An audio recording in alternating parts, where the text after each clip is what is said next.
서론 부분 읽어보세요. 우리는 지난 시간에 영적 은사의 본질에 관하여 살펴보았습니다. 모든 은사들은 하나님에 의해 주어집니다.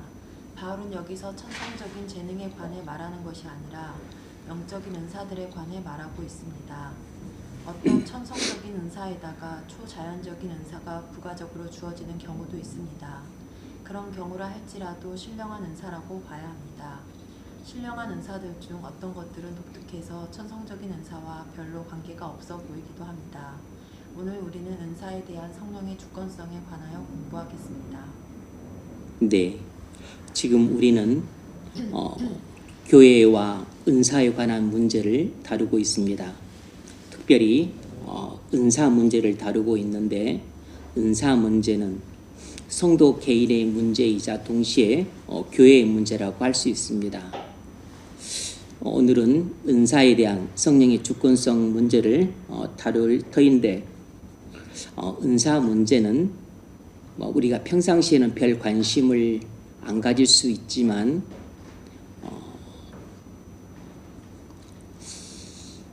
우리 신앙생활에 있어서 중요한 한 부분을 이루기 때문에 제대로 된 이해가 필요합니다. 특히 교회 질서를 세우는데 중요하기 때문에 은사에 대한 성경적인 올바른 이해가 꼭 필요합니다. 은사에 대한 이해가 잘못되면 성도 개인도 위험에 빠지거나 심하면 이단에 빠지게 됩니다. 그리고 교회를 혼란스럽게 만들어서 교회조차도 위태롭게 하는 일들이 가끔씩 빚어집니다.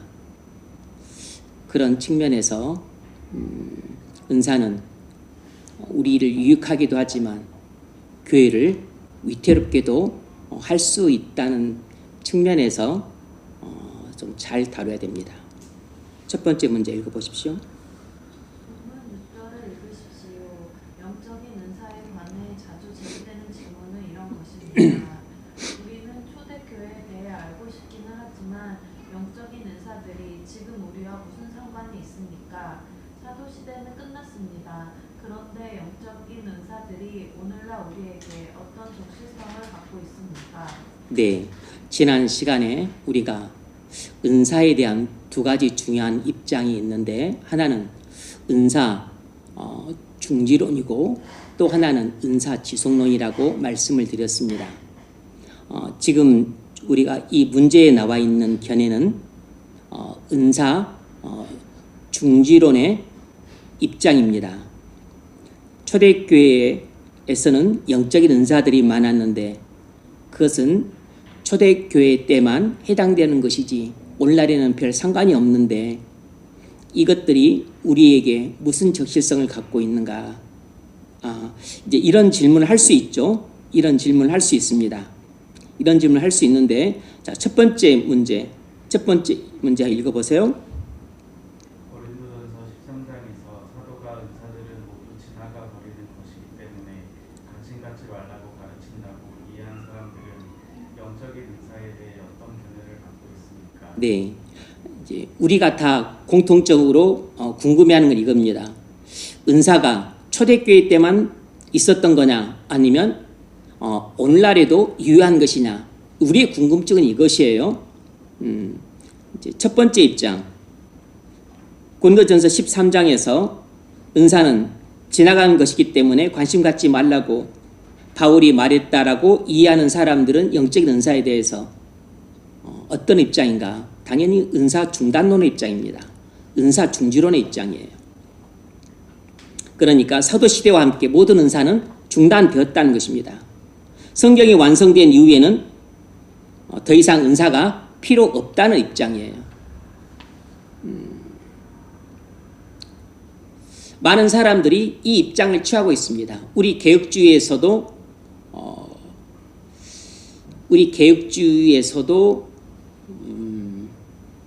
메인스트림, 우리 개혁주의에서도 다수는 이쪽 입장입니다. 은사 중지론의 입장이에요. 특히 신학자들이 그렇습니다. 특히 조직 신학자들은 더더욱 이런 입장이에요. 지난 시간에도 소개했던 것처럼 뭐 비비 워필드나 찰스 핫지 그런 우리 개혁주의 거기는 또 청교도적이죠. 청교도 개혁주의 신학자들은 또 다수가 이런 입장입니다. 그리고 우리 교단 신학교의 모든 조직 신학자들 입장이 동일한 건 아니지만 또 서철원 교수님 같은 경우 이런 입장이셨어요. 자, 두 번째 문제. 그러나 우리는 영적인 은사에 대해 어떤 견해를 갖는 것이 바람직합니까? 이 두 번째 입장은 은사 지속론의 입장입니다. 은사 지속론의 입장. 지난 시간에 말씀드렸다시피 현장의 목회자들의 다수는 이쪽 입장이라고 볼 수 있습니다. 뭐 다 확인 안 했으니까 말 수 없지만 마틴 로이스 존스 목사님도 이쪽 입장이고 뭐 조나단 에드워즈도 이쪽 입장이죠. 성령의 부으심과 부흥을 인정하는 사람들은 대부분 은사 지속론의 입장에 있습니다. 우리 개혁주의라 할지라도 또 청교도적 개혁주의 입장이라 할지라도 이쪽에 있어요. 근데 또 제가 어떤 젊은 목사님 설교를 들어봤더니 그분도 약간 청교도적 성향의 개혁주의 같은데 그분은 은사 중지론 쪽에 서 있는 것 같더라고. 성경을 되게 조금 편협하게 해석한다라는 인상을 받았습니다. 인상을. 교회에서는 성도들이 오직 말씀만 듣고 가면 된다. 다른 건 필요 없다. 근데 그렇게 말하면 좀 그러니까 간단 명료하니까 좋긴 한데 그것이 정말 성경의 입장이냐 그건 좀 더 심각하게 좀 생각해 볼 문제입니다. 자, 6절로 8절 읽어보세요. 우리에게 주신 은혜를 받은 은사가 각각 다르니 꼭 예언이면 믿음의 분수대로, 꼭 섬기는 일이면 섬기는 일로, 꼭 가르치는 자면 가르치는 일로, 꼭 위로하는 자면 위로하는 일로, 구제하는 자는 성실함으로, 다스리는 자는 부지런함으로, 긍휼을 베푸는 자는 즐거움으로 할 것이니라. 아멘. 사도가 우리에게 제시하는 은사의 목록들을 간단히 열거 있습니다. 예언의 은사에 관한 견해는 다를지라도 나머지 모든 은사들은 지금까지 교회 안에서 지속되고 있다는 것은 모두가 인정하는 사실이에요. 여기 나와 있는 것처럼 뭐 섬김, 가르침, 구제, 뭐 긍휼 이런 은사는 오늘날 교회도 우리가 다 있다고 인정을 해요. 예언의 은사는 좀 특별한 은사라고 할 수 있습니다. 이따가도 이야기를 하겠지만 예언의 은사, 방언 통역, 영들 분별, 뭐 능력 행함 아니면 특별한 의미에서 믿음의 은사 이런 것들은 특별 은사라고 구분할 수 있어요. 이따가 나올 겁니다. 그리고 이제 나머지 은사들은 일반 은사라고 또 구분할 수 있습니다. 우리가 보통 아는 것, 뭐 가르침, 섬김, 다스림, 그리고 뭐죠? 뭐 구제, 뭐 긍휼, 이제 이런 은사들은 그냥 일반적인 은사라고 할 수 있어요. 근데 뭐 방언이나 통역이나 영들 분별이나 뭐 또 이적을 행하는 것, 귀신 쫓아내는 것, 그리고 병 고치는 것 이런 것들은 특별 은사라고 할 수 있습니다. 사람들은 오늘날 특별한 은사들에 대한 증거들을 볼 수 없다고 말을 하곤 합니다. 방언 은사라고 하지만 사실상 조사해 보면 그건 방언 아니다. 그렇게 말하는 사람들도 있어요. 뭐 예언의 은사, 이적의 은사 그런 건 좀 보기 힘들다. 하지만 이제 이렇게 말하는 사람들의 주장이 적절하지 않은 것은 그런 특별한 은사들이든 아니면 뭐 또 섬김, 가르침, 그 다스림과 같은 이런 일반적인 은사들이든 어쨌든 둘 다 똑같은 영적인 은사들이라는 것입니다. 그러니까 이런 일반적인 은사들이 현재 교회도 존재한다면 당연히 이런 특별한 은사들도 현재 교회에 존재하는 것이 당연하다는 것입니다. 왜냐하면 지금 우리가 약간 특별한 은사와 일반적인 은사라고 구분하기로 했지만 이 둘 다 성령의 은사들이니까. 초대교회 때 이 두 가지 은사가 다 초대교회 때 존재했다면 오늘날 교회에 이런 성령의 일반적인 은사들이 존재한다면 왜 특별한 은사들은 존재하지 않는단 말인가? 이렇게 반문할 때 대답할 말이 없는 것이에요. 아예 오늘날 교회는 성령의 은사가 중단되었다면 특별한 은사도 특별한 은사가 중단될 뿐만 아니라 일반적인 은사도 중단되는 것이 마땅하다는 것입니다. 이것이 논리적으로 타당한 것이죠.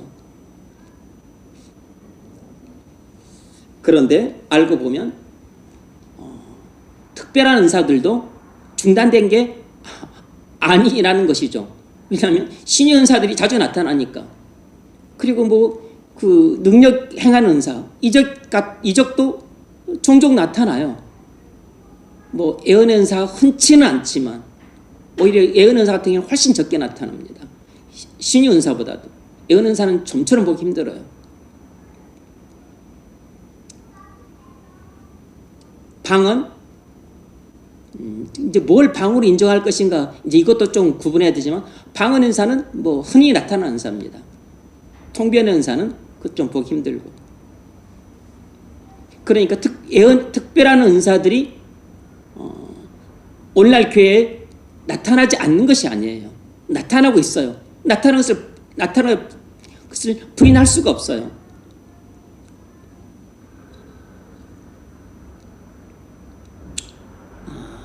근데 이제 조심할 것들이 있습니다. 이제 은사 지속론의 입장에 서게 되면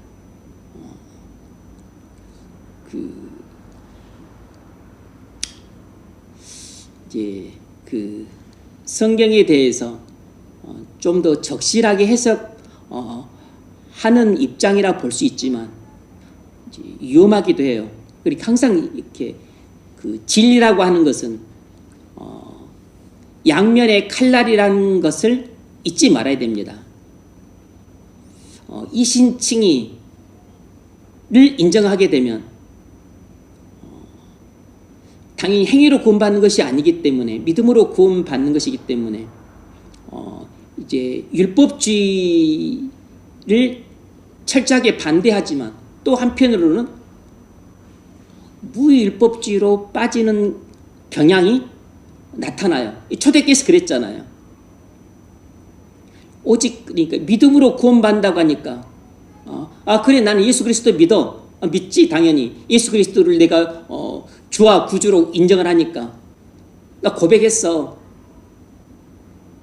그리고서 이제 순종하는 삶을 살지 않는 것입니다. 이 무율법주의죠. 그러니까 이신칭의를 가르치면 꼭 이신칭의를 오해해서 무율법주의에 빠지는 사람들이 있어요. 그러니까 양면의 칼날을 진리를 항상 갖고 있는 것입니다. 그래서 진리를 가르치면 항상 위험해요. 근데 오히려 진리가 아닌 오히려 비진리를 가르치면 훨씬 안정감을 가질 때가 많습니다. 은사 중지론이 그런 쪽에서는 훨씬 안정적이에요. 왜냐하면 오늘날 교회는 은사가 없다. 그래버리면 이제 문제를 정리하기가 쉬워요. 물론 나타난 현상을 설명하기가 어려운 경우도 발생을 하지만 그것은 은사 아니야. 이렇게 부인해버리면 되거든요. 은사 중지론에 있으면 은사 때문에 교회가 혼란에 빠지는 일이 없어요. 그리고 은사와 관련해서 좀 잘못된 주장을 피우면 그 위험하다, 자르거나 아니면 이단이다 이렇게 쉽게 정죄하기가 쉽습니다. 그런데 은사 지속론의 입장에 있으면 이제 나타난 현상은 설명하기가 쉽고 그리고 훨씬 적실성 있는 가르침이긴 하지만 한편으로는 교회를 혼란에 빠뜨릴 수가 있어요. 그런 일들 가운데 대표적인 것 하나가 은사주의입니다. 은사주의. 은사주의란 말을 많이 들어봤을 겁니다. 은사주의는 이제 보통 이제 사전적인 의미는 우리는 주 예수 그리스도를 믿음으로 말미암아서만 구원받는다라고 가르쳐요. 진리를 믿음으로 구원받는다고 가르칩니다. 근데 은사주의는 어떤 경향을 띠냐면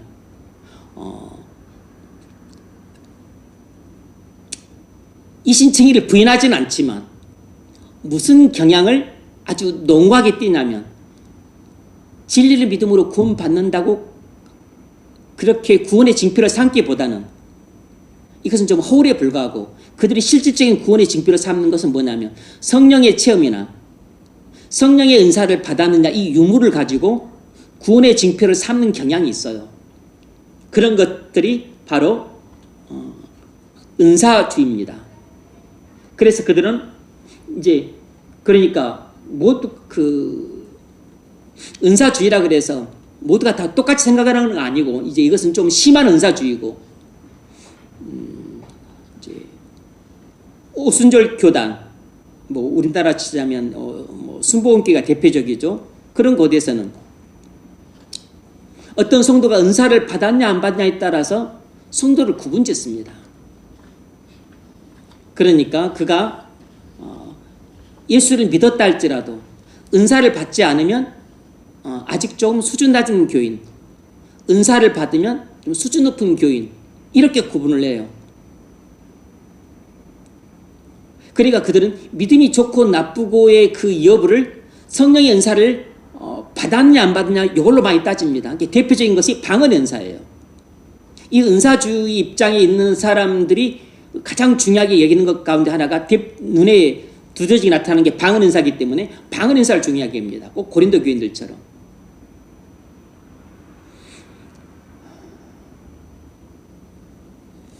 그래서 그들은 믿음으로 구원을 받는다는 것을 인정하지만 이제 그런 정도는 아주 좀 수준 낮은 교인이고 수준 높은 교인은 이제 성령 은사를 다 받는다고 주장을 해요. 그들은 대표적으로 이제 방언 은사를 맨 처음으로 생각합니다.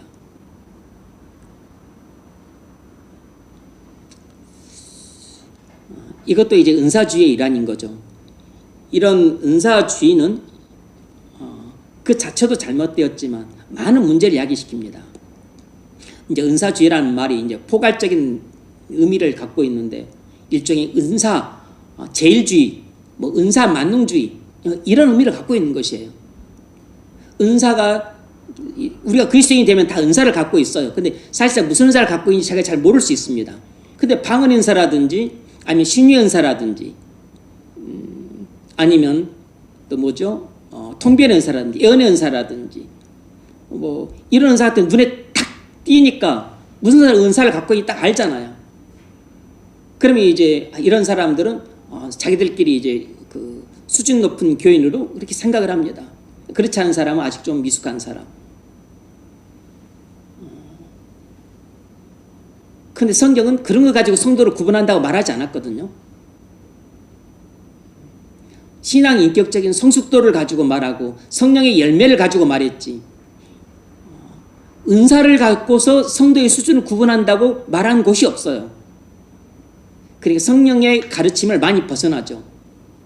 그리고 뿐만 아니라 이 은사주의는 이제 인사주의 자체가 좀 비성경적인 요소가 강하기 때문에 당연히 그 비성경적인 경향을 띠게 됩니다. 그래서 은사주의는 나중에 신비주의로 나가는 그 통로가 되고 또 종교 혼합주의로 나가는 통로가 되고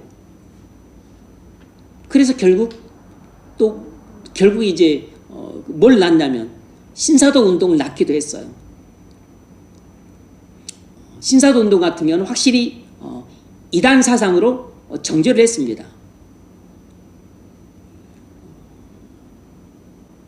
그래서 이 은사주의는 신비주의와 종교 혼합주의하고도 맥락이 닿아요.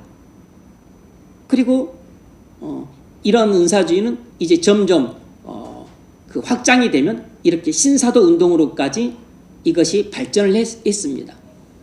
신사도 운동은 뭐 이것은 이단이니까 나중에 이단을 다룰 때 뭐 다뤄야 될 내용이지만 그렇게 이제 현재 우리나라에 그렇게 널리 확장되지는 않지만 여러분이 한두 번 들어봤을 겁니다. 우리 교단에서도 문제가 되었고 우리 노예에서도 문제가 되었어요. 이 신사도 운동은 교회 성장 운동의 아버지를 할 수 있는 그 피터 와그너가 제창한 운동이에요. 오늘날 교회의 성장이 멈추자 성장이 정체된 원인이 뭔가 이제 연구하다가 그러는 결론을 낸 것입니다. 이 사람은 이제 교회의 성장 운동을 주창한 사람이기 때문에 교회 성장이라고 하는 관점에서 문제들을 살펴보는 것이에요. 이게 뭐 애시당초부터 관점이 잘못되었죠, 이 사람은. 그래서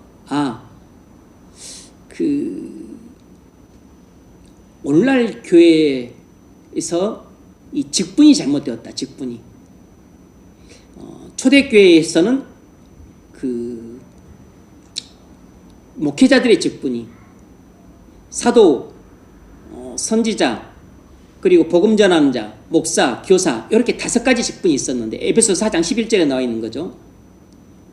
있었는데 오늘날 교회에는 목사와 교사만 있다. 잘못되었다. 그래서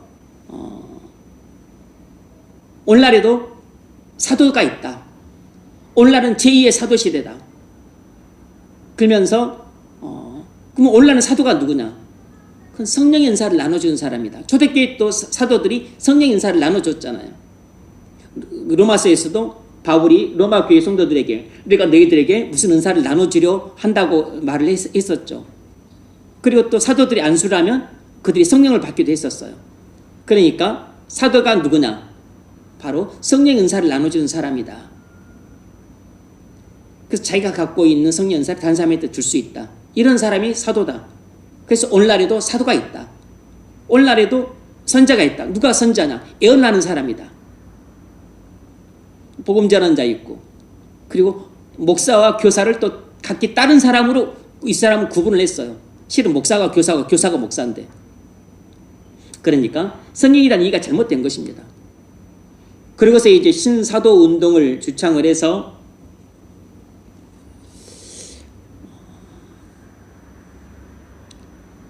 다시 사도가 있다고 했으니 그럼 사도는 어떤 사람입니까? 사도는 직접 계시를 받는 사람이잖아요. 그러니까 오늘날도 계시가 계속되고 있다고 또 하는 주장이 되는 거잖아요. 근데 일반적으로 우리 그 건전한 신학 입장도 은사 중지론이든 은사 지속론이든 간에 오늘날은 계시가 중단되었다는 입장이에요. 계시는 중단되었지만 은사도 중지되었다. 이쪽은 은사 중지론이고 계시는 중지되었지만 은사는 지속된다. 라고 하는 것이 은사 지속론 쪽 입장이에요. 일반적으로 건전한 교단은 오늘날은 계시가 중단되었다는 것입니다. 그런데 이 신사도 운동은 오늘날 사도가 초대교회처럼 있으니까 계시가 중단된 게 아닌 것이죠. 그래서 계시가 지속된다고 하면 이거 완전 이제 교회의 큰 혼란을 야기시키는 겁니다. 그래서 이 피터 와그너가 우리나라에도 한 2번이나 와가지고 강의를 했는데 많은 사람들이 그 영향을 받았어요. 그래서 뭐 충남에 있는 서산에 있는 어떤 교회가 그 영향을 크게 받은 것으로 알려져 있고 그래서 신사도 운동에 가담한 부류들이 그쪽 교회에 가서 막 또 세미나도 하고 배우고 또 그러고 왔어요. 그래서 우리 노예 그 산위의 교회라고 하는 교회도 뭐 그 장로님 권사님 특히 권사님이 주동이 돼가지고 그 장로님 권사님 그 부부가 주동이 돼서 담임 목사님 데리고 모시고 그 서장교회까지 가서 배우고 오고 이래저래 하면서 이 담임 목사님이 거기에 경도돼 가지고 어쨌든 그냥 본인은 그만 교회를 목회직을 사임해 버렸어요. 그러고 나서 그 교회가 장로와 권사 수중에 들어가가지고 완전히 그냥 이 교인들을 다 신사도 운동 쪽으로 끌고 가버렸어. 그 교회가 완전히 거덜이 나버렸어. 우리 노예 소속된 교회입니다. 완전히 문제 교회가 돼버렸습니다. 노예에서 이제 임시 당회장을 파송해서 지도를 해도 안 따라요. 교회도 못 들어게 하고 이 장로와 권사가 신사도 운동은 완전 이단입니다. 이단.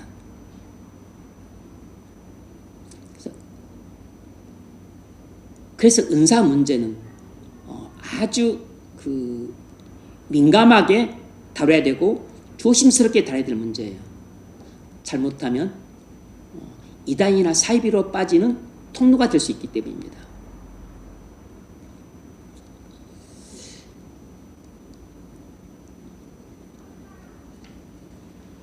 그래서 우리는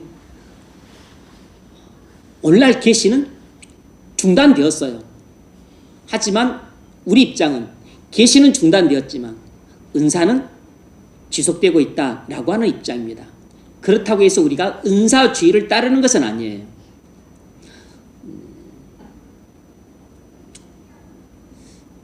은사주의와 번영신학은 오순절 운동에서 비롯된 경향이고 그리고 잘못된 신학입니다.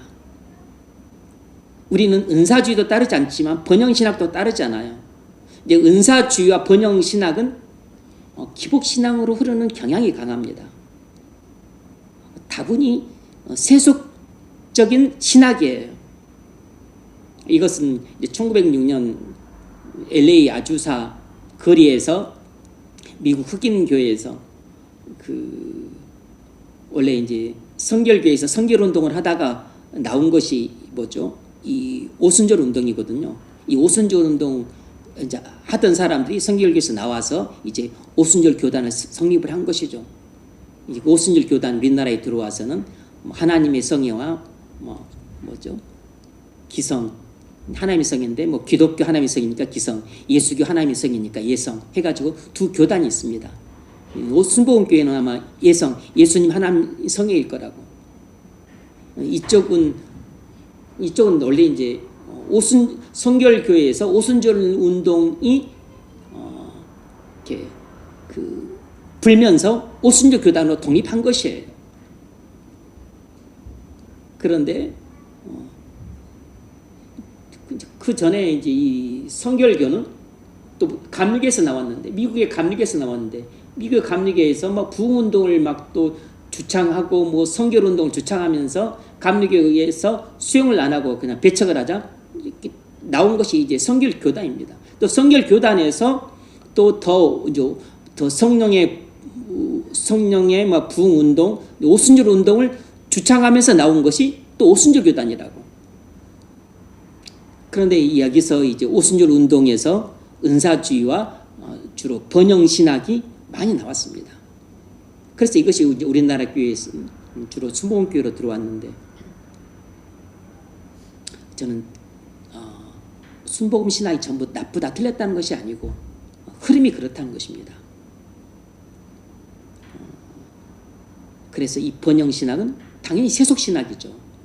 그리고 이 은사주의는 기복신학 흐를 경향이 높아요. 안 그렇겠습니까? 병 고치는 것 중요하게 여기고 그리고 또 특히 이제 은사주의가 번영신학과 함께 짝이니까 특히 이 오순절 운동 그리고 이 순복음교회 쪽에서는 물질축복도 엄청 강조를 합니다. 물론 성경에서도 물질축복을 인정을 하죠. 그런데 성경이 강조하는 것 이상으로 훨씬 많이 강조를 해요. 다분히 좀 세속적이죠. 그런 측면에서 우리는 이런 신학을 받아들이지 않는 것입니다. 그런데 이제 은사 지속론의 입장이 서게 되면 이제 일반 교인 여러분들은 구분을 잘 못하니까 은사 지속론을 입장에 있어서 은사를 인정한다. 오늘날도 은사가 있다. 오늘날에도 이렇게 일반 은사와 특별 은사가 있다. 은사를 받는다. 그러면 이제 사람들은 은사주의하고 잘 구분을 못해.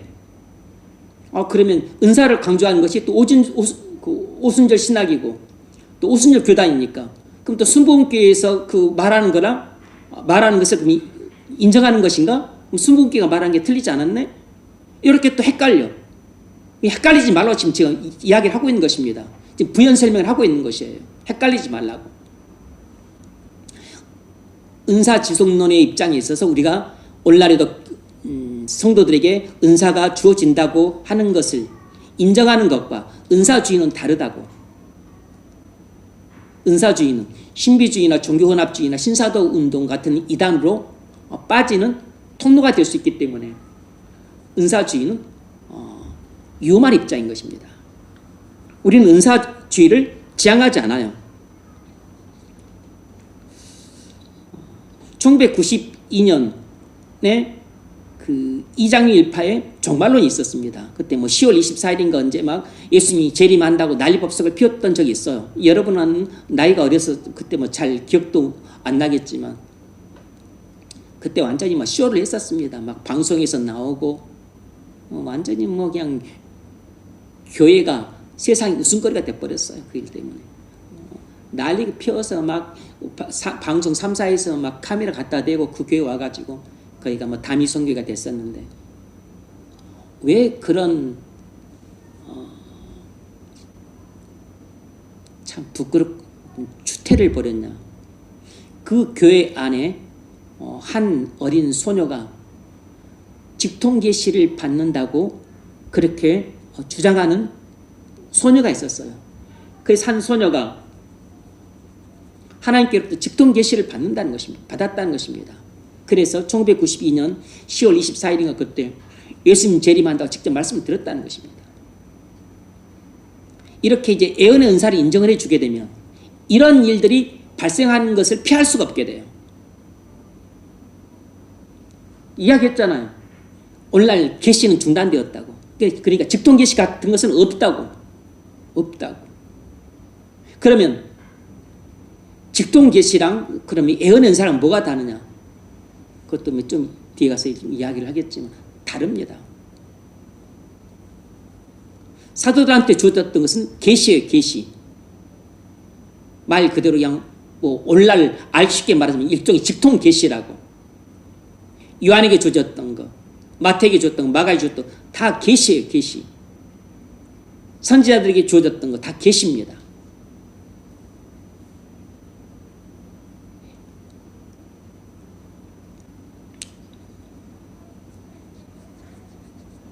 성경이 말하는 은사로서의 예언은 말 그대로 은사예요. 은사. 그냥 어떤 한 시점에서 갑자기 성령께서 어떤 말씀을 주실 때가 있어요.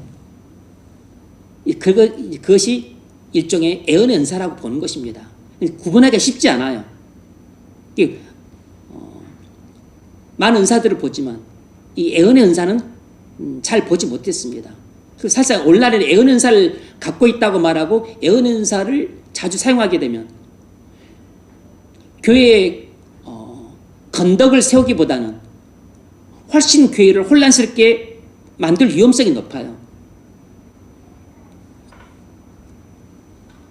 사람은 근본 아무리 신자랄지라도 교만한 본성을 감출 수가 없는데 예언의 은사를 받아가지고 근데 거기에 담임 목사님도 못 받았어. 장로님들이 10분 20분 있지 못 받았어. 권사님들이 막 100분 있지만 못 받았어. 근데 나는 받았어. 그러면 교만이 대류권을 뚫고 성증권을 뚫고 하늘로 올라갑니다.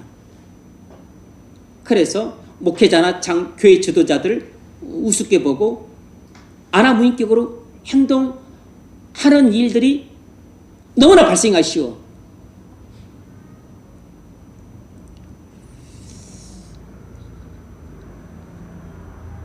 그리고 예언 은사를 받지도 않았으면서도 불구하고 또 마치 교회에서 그런 은사를 받은 양 예언 비스무리하는 말들을 하는 사람들이 있는데 이 사람들도 아주 악한 무리들입니다.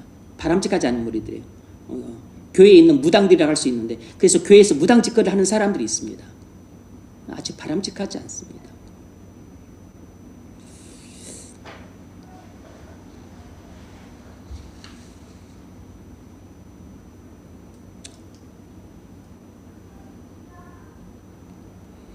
세 번째 문제 읽어보세요.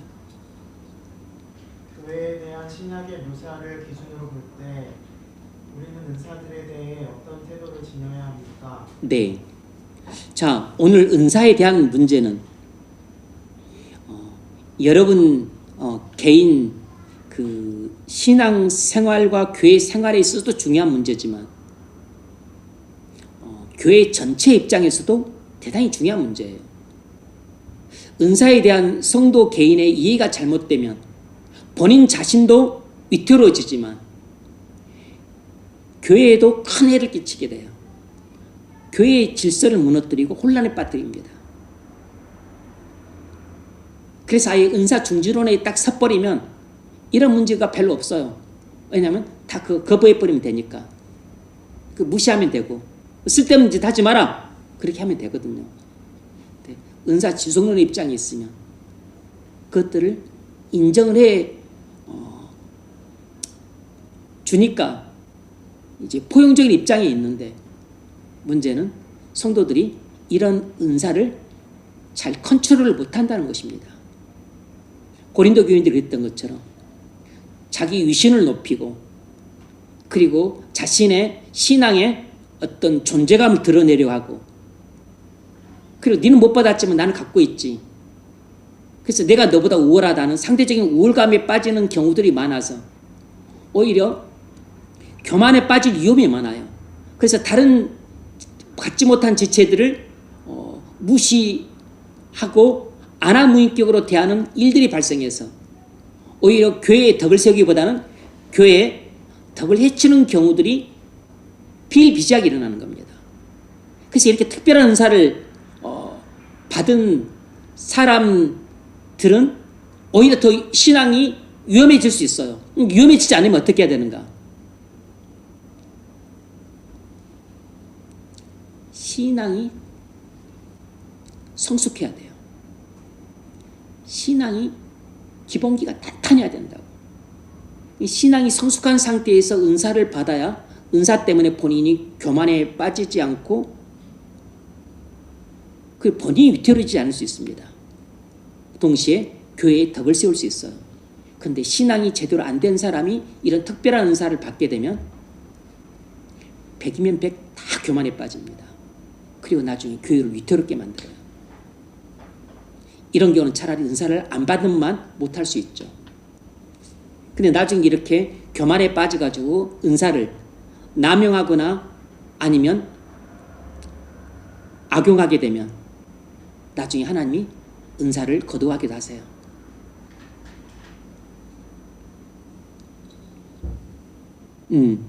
교회에 우리는 은사에 대해서 어떤 태도를 지녀야 되는가?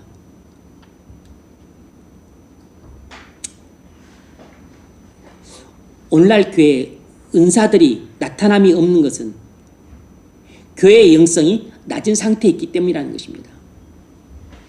오늘날 교회에 이 성령의 은사들이 나타남이 없는 것은 교회의 영성이 낮은 상태에 있기 때문이라는 것이에요. 성경 전체가 그것을 가르치고 교회사가 그것을 입증하고 있다는 것입니다.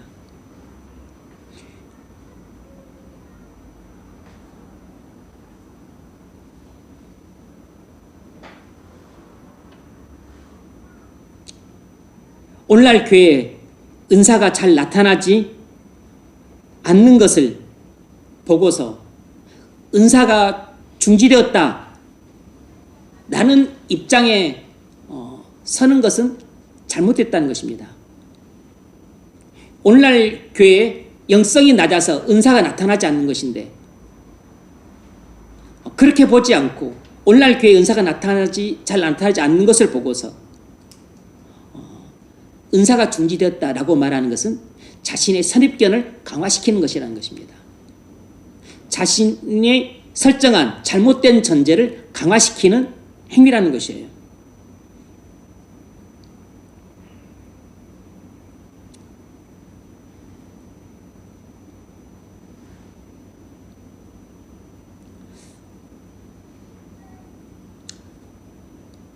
은사가 주어지지도 않고 주어질 수도 없고 주어지게끔 되었지도 않다고 처음부터 그렇게 전제해 놓으면 은사를 받는 일이 더욱 어렵게 된다는 것입니다. 이건 마틴 로이드 존스 목사님의 주장이에요. 은사는 주어지지도 않고 주어질 수도 없고 그리고 주어지게끔 되었지도 않다. 왜냐하면 은사는 중단되었으니까. 이런 입장에 있는 사람들은 성령의 은사를 받는 것이 더더욱 어렵다는 것입니다. 왜냐하면 이렇게 성령의 은사에 관한 진리를 불신하기 때문에 그 불신 행위가 성령을 소멸시킨다는 것이에요. 그럼 이치적으로 맞는 것이죠. 데살로니가전서 5장 19절 성령을 소멸하지 말며 그리고 그 뒤에 나오는 것이 아마 은사를 사모하며 그렇게 되어 있을 거라고. 혹시 여러분 성경에 20절에 아마 그럴 거라고. 성령을 소멸치 말며 20절에 뭐라 되어 있죠? 예언을 멸시하지 말며. 네, 예언을 멸시하지 말며. 은사에 대한 이야기가 나오잖아요.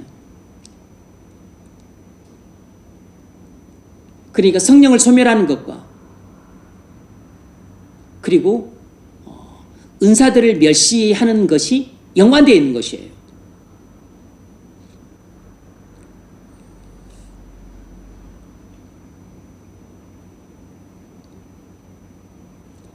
마틴 존스 목사님 견해는 은사 중지론의 입장을 취하게 되면 성령 체험과 성령의 은사를 받는 일을 더욱 어렵게 한다는 것입니다. 왜냐하면 은사 중지론이 내 입장에 서는 것 자체가 성령의 은사를 믿지 않기 때문에 다시 말해서 성경의 진리를 불신하기 때문에 성령을 소멸시키는 행위라는 것입니다. 그래서 은사 중지론을 강하게 반대를 하는 것입니다. 저는 그 입장이 맞다고 생각하기 때문에 그 말씀에 동의를 해요.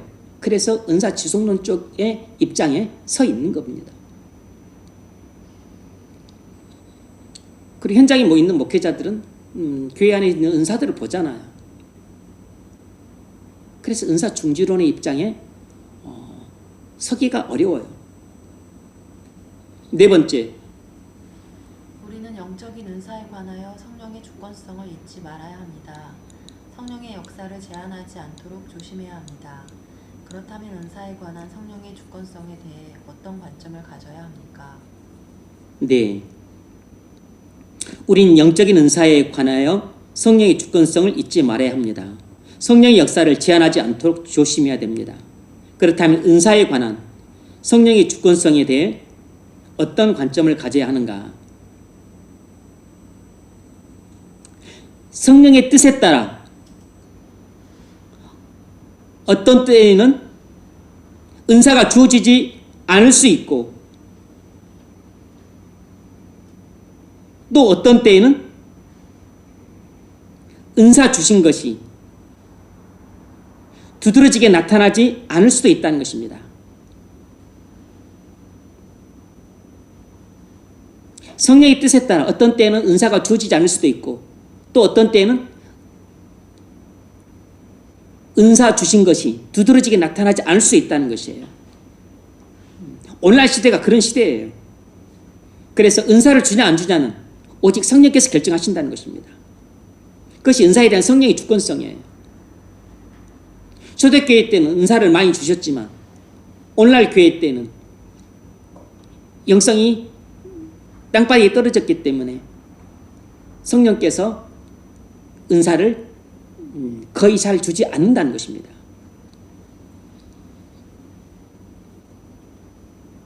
은사란 말 자체가 성령의 주권성을 시사하죠. 왜냐하면 은사가 은혜로운 선물이니까. 선물은 주는 사람 마음이잖아요. 하나님께서 자신의 목적을 위해서 어떤 때에는 교회나 개인에게 가마력을 철회시키는 것 같이 보일 때가 있습니다. 무슨 말이냐면 그런 어떤 사람한테 은사를 줬다가 그 은사를 철회하시는 경우가 있어요. 제가 지난 시간에 말씀드렸잖아요. 영들 분별 은사를 그냥 받았는데 막 귀신이 보이네. 악한 영들이 보여. 오히려 막 겁이 나고 두려워서 가져가 달라고 하나님께 기도하니까 하나님께서 그걸 가져가시는 겁니다. 이 영들 분별 은사를 받는 것은 선물이라 본인이 그 믿음이 감당이 되고 믿음이 성숙했더라면 사실 뭐 자신을 위해서도 그게 도움이 일부분 되겠지만 교회의 건덕을 위해서 도움이 많이 됐을 텐데 신앙이 성숙하지 않은 상태에서 그런 걸 받아놓으니까 오히려 겁을 먹는 것입니다. 오히려 그런 사람한테 만약 신유연사를 줬더라면 신유연사를 가져가 달라고 하진 않았겠지. 근데 오히려 그렇게 신앙이 미숙한 사람한테 그런 신유연사가 주어지게 되면 그건 어린아이한테 칼을 쥐어주는 것과 별반 다를 바가 없게 돼요. 그럼 본인도 위험하고 교회도 위험하게 됩니다.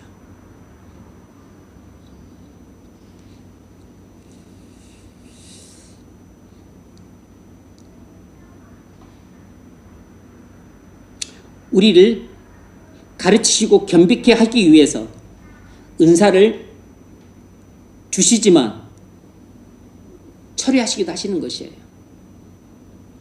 우리가 하나님이 주신 은사들을 잘못 사용하면 하나님의 그 은사들을 처리하는 경우들이 있습니다. 방언 은사를 받았다 해서 계속 방언을 하는 게 아니에요. 방언 은사를 안 쓰거나 그것에 대해서 탐탁치 않게 여기고 시큰둥하고 그러면 나중에 방언 못합니다.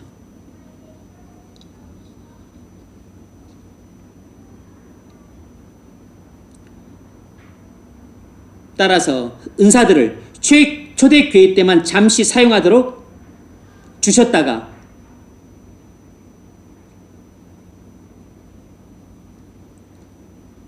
오늘날에는 주지 않는다고 오늘날에는 주지 않으셨다고 그렇게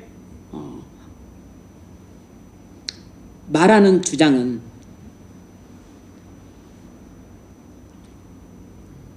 틀렸다는 것입니다.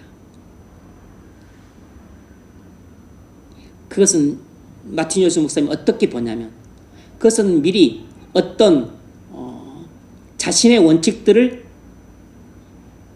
설정해 놓음으로써 성경의 가르침을 덮고 있다는 것입니다. 자신이 설정한 그 어떤 원칙들로 성경이 분명히 증거하고 있는 가르침을 오히려 덮고 있다는 것이에요. 그래서 성령을 소멸시키고 있다는 것입니다. 물론 은사 중지론의 입장에 있는 사람들은 절대 그렇게 생각 안 하죠. 오히려 그들 중에는 신학자들이 많기 때문에 오히려 성경의 근거에서 그렇게 주장한다라고 말하지만 신학은 이론이잖아요. 그러니까 자신들이 어떤 이론, 논리적 일관성이 있어야 되는데 자신들이 이론에 따라서 논리적 일관성을 정하다 보니까 실은 성경의 가르침, 그 성경에 나와 있는 계시하고 충돌할 때가 있죠. 그래서 오히려 은사지속론 쪽은 우리의 신학적 입장과 그렇게 잘 안 맞지 않을지라도 성경이 말씀하는 그 계시를 인정하고 받아들이는 입장이죠. 우리 입장은. 그런데 신학자들은 자신들의 신학으로 이 성경을 이해하려고 하는 경향이 있기 때문에 신학이라고 하는 것은 어떤 자신들의 논리적 일관성, 또 자신들이 세운 어떤 가설, 자신들이 세운 원칙, 이 입장에서 성경을 이해하려고 하는 것입니다. 그러니까 성경을 좀 있는 그대로 보기 어렵죠. 객관적으로 보기 어렵다고. 왜냐하면 이미 신학의 논리적 일관성이라고 하는 입장에서 보니까, 자신들이 세운 가설이라고 하는 입장에서 보니까, 자신들이 세운 원칙이라는 입장에서 보니까 이미 선입관을 갖고 보는 것입니다. 그래서 엄연히 이렇게 주어졌고, 성경에도 주어졌고, 그리고 초대교회만 은사가 주어졌고 그 이후로는 은사가 그쳤다 라고 말하는 성경 구절이 없어요. 그리고 오늘날에도 성령 은사가 초대교회만큼은 아니지만 엄연히 나타나고 있는데 이것조차 부인을 하는 것입니다. 특별 은사들은 많이 나타나진 않지만, 가끔 나타나지만, 그래도 안 나타나는 게 아니에요. 근데 이걸 부인하는 것이에요. 왜 그럴까? 이건 그들이 주장하는 신학적인 일관성을 위해서예요. 본인들이 세운 그 원칙들을 고수하다 보니까 그렇게 되는 것입니다. 아마 내가 신학자에도 그럴 가능성이 있어요. 그렇지 않으면 자신의 신학이 다 무너질 수 있거든.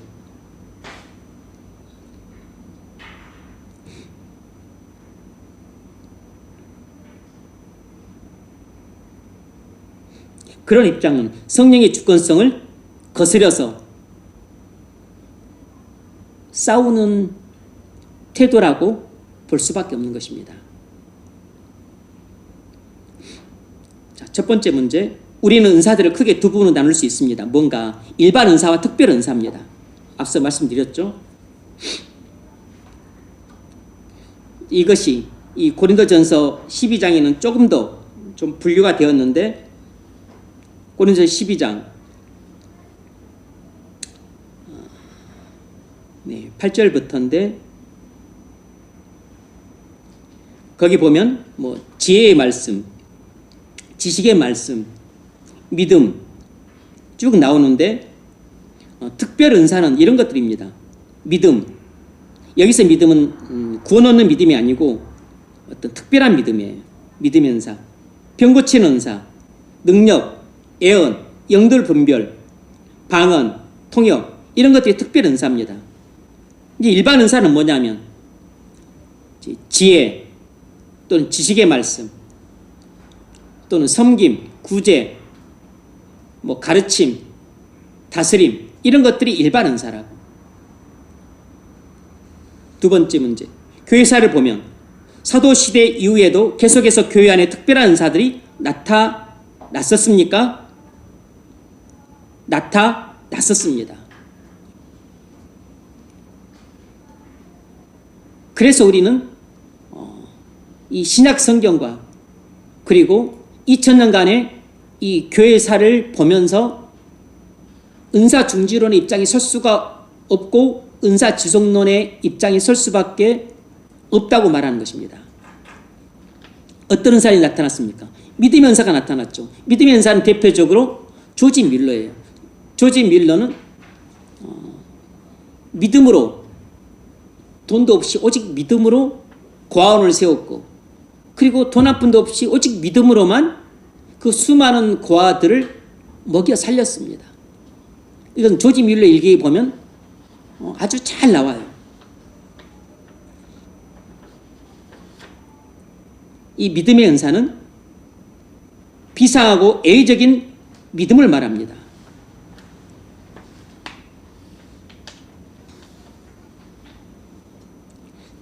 허드슨 테일러도 믿음의 은사를 받은 사람으로 알려져 있습니다. 중국 내지 선교를 했던 분인데 그의 생애 속에서 큰 믿음의 은사를 발견할 수 있어요. 두 번째로 신유의 은사입니다. 스코틀랜드 장로교의 아버지라 할 수 있는 존 낙스의 사위였던 존 웰시가 이 신유의 은사를 갖고 있었어요. 이 존 웰시도 철저한 개혁주의자였는데 프랑스 남부에 살고 있었을 때 죽은 한 여자를 살려내는 하나님의 역사에 쓰임 받은 적이 있습니다. 죽은 여자를 살려내는데 쓰임을 받았던 것이에요.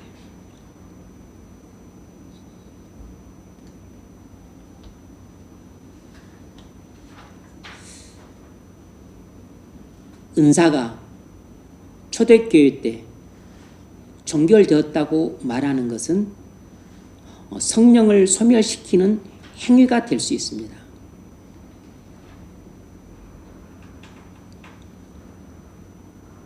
이 은사 중지론의 이쪽에 입장에 있는 사람들은 성령의 부으심, 오순절날 같은 이런 성령의 부으심으로 말미암는 부흥도 인정을 안 해요. 은사 중지론의 입장에 있는 사람들은 오직 성령 충만만 말합니다. 성령 충만과 성령의 부으심을 구분을 안 해요. 그리고 부흥 같은 것도 인정을 안 합니다. 그러니까 오늘날 교회사를 많이 이해하는데 한계가 있어요. 올해 2월달에 있었던 미국의 켄터키주의 에즈베리 신학교에서 일어났던 에즈베리 대학교에서 일어났던 에즈베리 그 대학교의 부흥, 이건 특별한 거죠. 성령 충만함으로 일어난 게 아니고 성령의 부심으로 일어난 것입니다.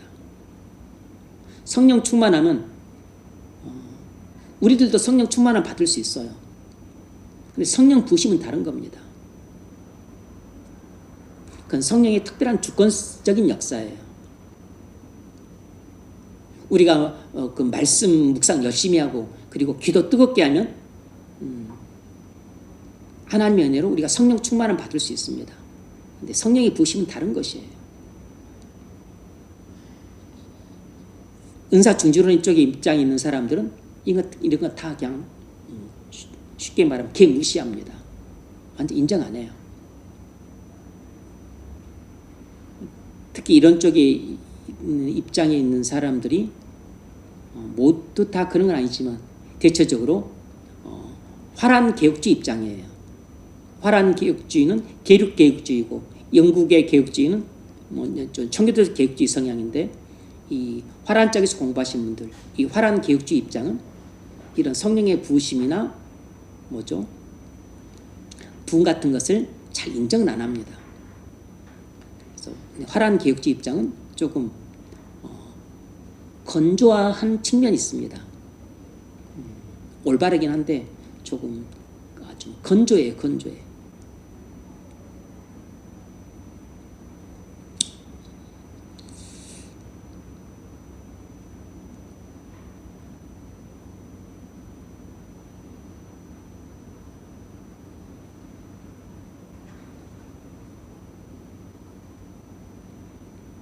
진리를 간단 명료한 교리로 정리하기 위해서 성경의 가르침을 거스르고 있는 것입니다. 그런 행위는 성령을 소멸시키는 것이에요. 은사 중지론이 그렇다는 것입니다. 신학자들이 이런 오류에 많이 빠집니다. 그래서 신학자들이 성경의 진리를 잘할 것 같지만 꼭 그렇지 않은 것이에요. 그렇다고 해서 신학자를 무시하는 게 아닙니다. 우리는 신학자들의 도움을 많이 받아요. 신학자들이 광산에서 광석을 채굴 해서 굵직굵직한 것들을 채굴 해서 이렇게 해주죠. 그럼 목회자들이 그것을 또 망치나 이런 것으로 또 깨트려 가서 이제 그 속에서 금을 캐고 은을 캐고 동을 캐고 하는 것이죠. 그래서 이제 그것을 또 성도들한테 금도 먹이고 은도 먹이고 동도 먹이고 하는 것입니다. 그러니까 목회자들은, 현장의 목회자들은 이런 신학자들의 도움을 받죠.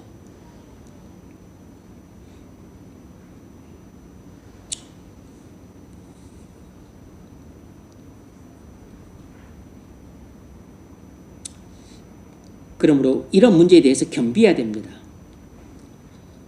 신학자도 겸비해야 되고 그리고 목회자도 겸비해야 되고 당연히 성도들은 말할 것 없이 겸비해야죠. 세 번째, 애언 은사입니다. 앞서 말했던 이 존 낙스의 사유, 존 웰시도 애언 은사를 받았어요. 알렉산더 피든도 애언 은사를 받았습니다. 스코틀랜드에 일어날 어떤 사건들을 아주 정확하게 예언을 했던 것입니다.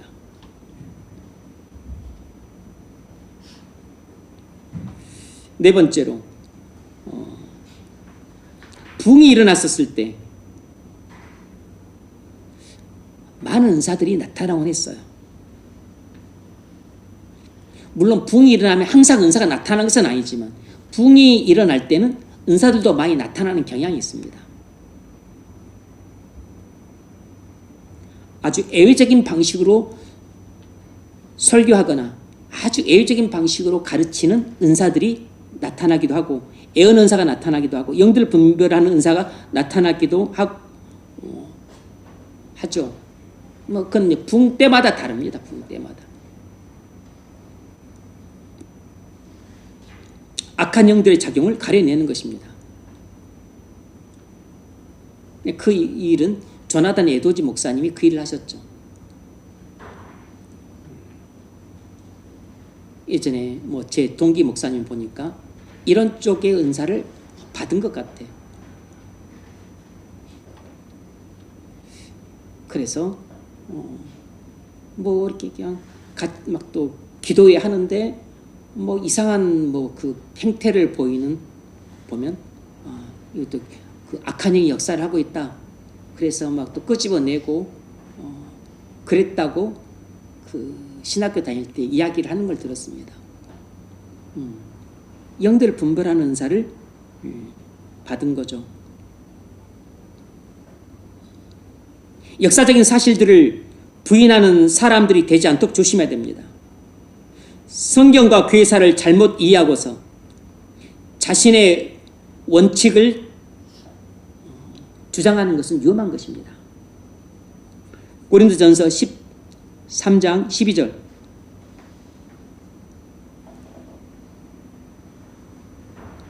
선의자매 우리가 지금은 거울로 보는 것 같이 희미하나 그때에는 얼굴과 얼굴을 대하여 볼 것이요 지금은 내가 부분적으로 아나 그때에는 주께서 나를 아신 것 같이 내가 온전히 아니라. 아멘. 지금은 저나 여러분이나 모두 다 부분적으로만 알고 있는 것입니다. 전체를 알고 있는 사람 아무도 없어요. 그래서 겸비해야 된다는 겁니다. 우리가 어떤 입장에 설 수 있지만 그것만이 완전히 맞다고 그렇게 주장하고 다른 주장들은 완전히 무시하고 그래서 뭐 대화도 안 하고 아예 그냥 개무시하고 그렇게 해서는 안 되는 겁니다.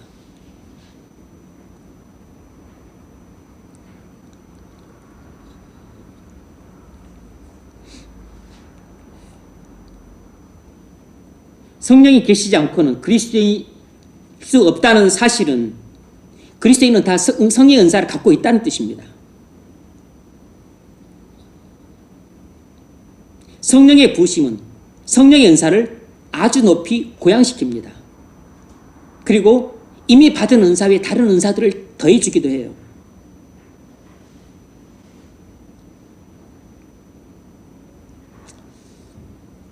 은사를 받느냐 못 받느냐. 은사를 이미 받았지만 또 은사를 더해주시고 더해주시는 이런 일들은 성령께서 주권적으로 하십니다.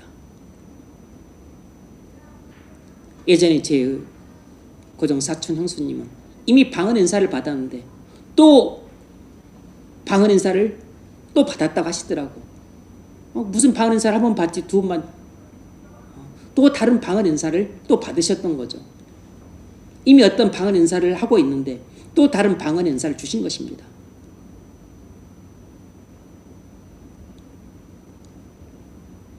저희 형님과 형수님도 매일 새벽 그리고 매일 저녁 8시에 새벽에도 기도하시고 저녁 8시에 기도하시는데 항상 그냥 교회 가서 방언으로 기도하세요. 방언으로 기도하면 아주 깊게 기도를 할 수 있기 때문에 방언으로 기도를 하신다고 해요.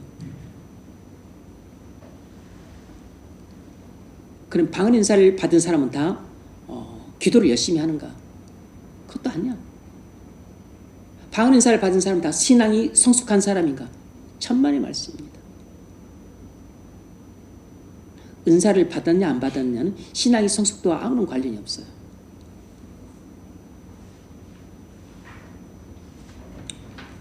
오히려 신의 은사를 받고서 아주 그냥 기고만장해가지고 지가 마치 무슨 하나님 사자나 된 것처럼 그렇게 해가지고 이단으로 빠졌던 그런 할렐루야 기도원의 그런 원장 일화도 있지 않습니까?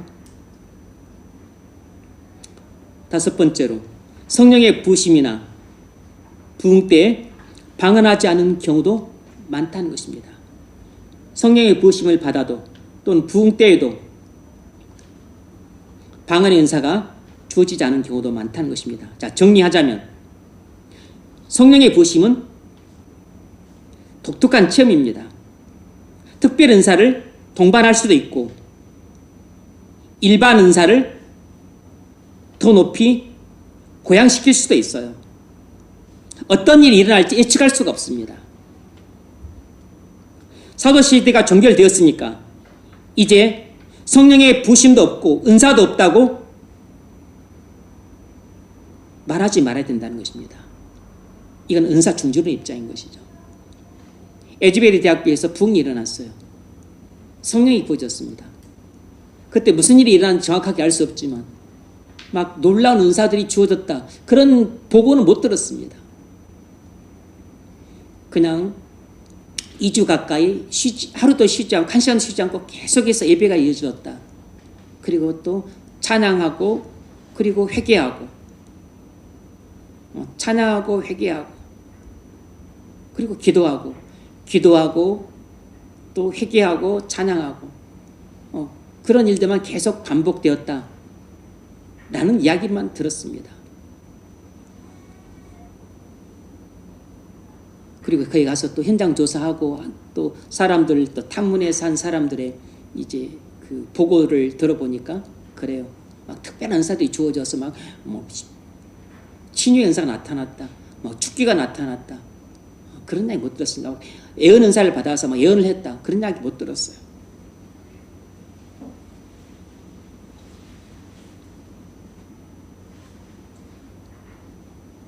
우리가 할 일은 항상 성령의 가마에 문을 열어 놓아야 하는 것입니다. 그래야 성령께서 무엇을 하든지 간에 그에 반응할 준비를 할 수 있는 것입니다. 은사에 대한 성령의 주권성은 교회사 속에서 입증되고 있어요.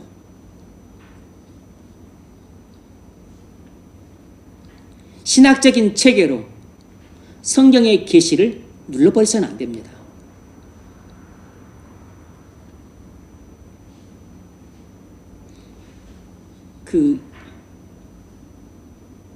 여러분이 읽었던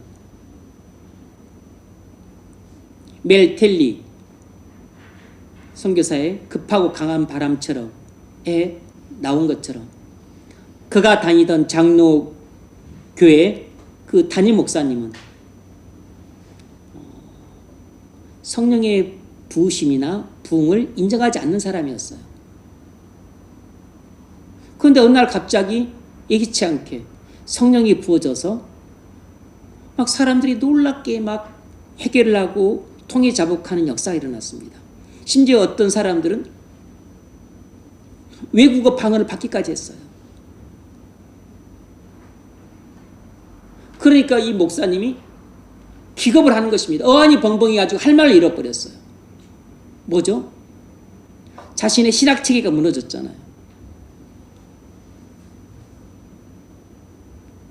자신이 알고 있던 신학이 자기가 지금 경험하고 있는 이 현실과 완전히 다르잖아요.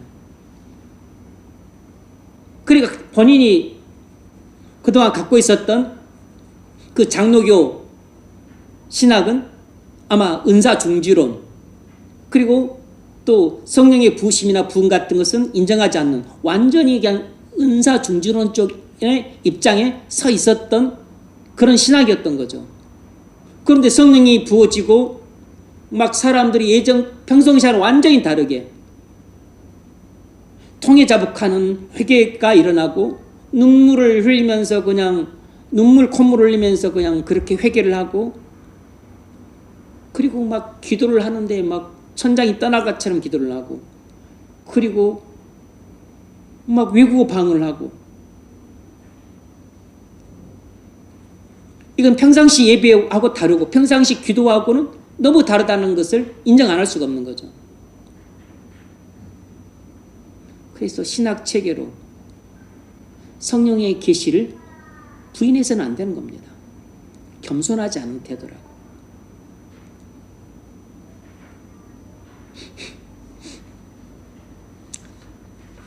두 번째 문제 읽으십시오. 본문 6절을 읽으십시오. 사람들은 자주 이런 질문들을 합니다. 이런 가르침에 비추어 볼 때 내게 주어진 은사들이 무엇인지 어떻게 알 수 있습니까? 이것이 많은 사람들이 안고 있는 고민들 중 하나입니다. 네. 우리가 안고 있는 그 고민, 우리가 하고 싶은 질문이 이런 것이죠. 이런 가르침에 비추어 때 내게 주어진 은사가 뭔지 어떻게 알 수 있습니까? 많은 사람들은 자기 은사가 무엇인지 잘 몰라요. 왜냐하면 그렇게 두드러진 은사가 아니니까. 신의 은사나 방언의 은사나 통변의 은사나 뭐 아니면 뭐 아주 뭐 믿음의 은사나 아니면 또 뭐 이적을 일으키는 은사나 그런 은사, 귀신을 쫓아내는 은사나 그러면 뭐 확실히 알겠는데 나머지는 좀 일반적인 은사라 그리 뚜렷하게 나타나지 않습니다. 나한테 가르침의 은사가 있는지 다스림의 은사가 있는지 뭐 구제 은사가 있는지 긍휼의 은사가 있는지 잘 모르는 경우가 많이 있어요. 어떻게 해야 되는가? 첫 번째, 은사는 그 자체의 모습을 드러낸다는 것입니다. 은사는 스스로 자체의 모습을 드러내요. 그래서 우리는 우리 자신의 은사들을 알 수 있습니다.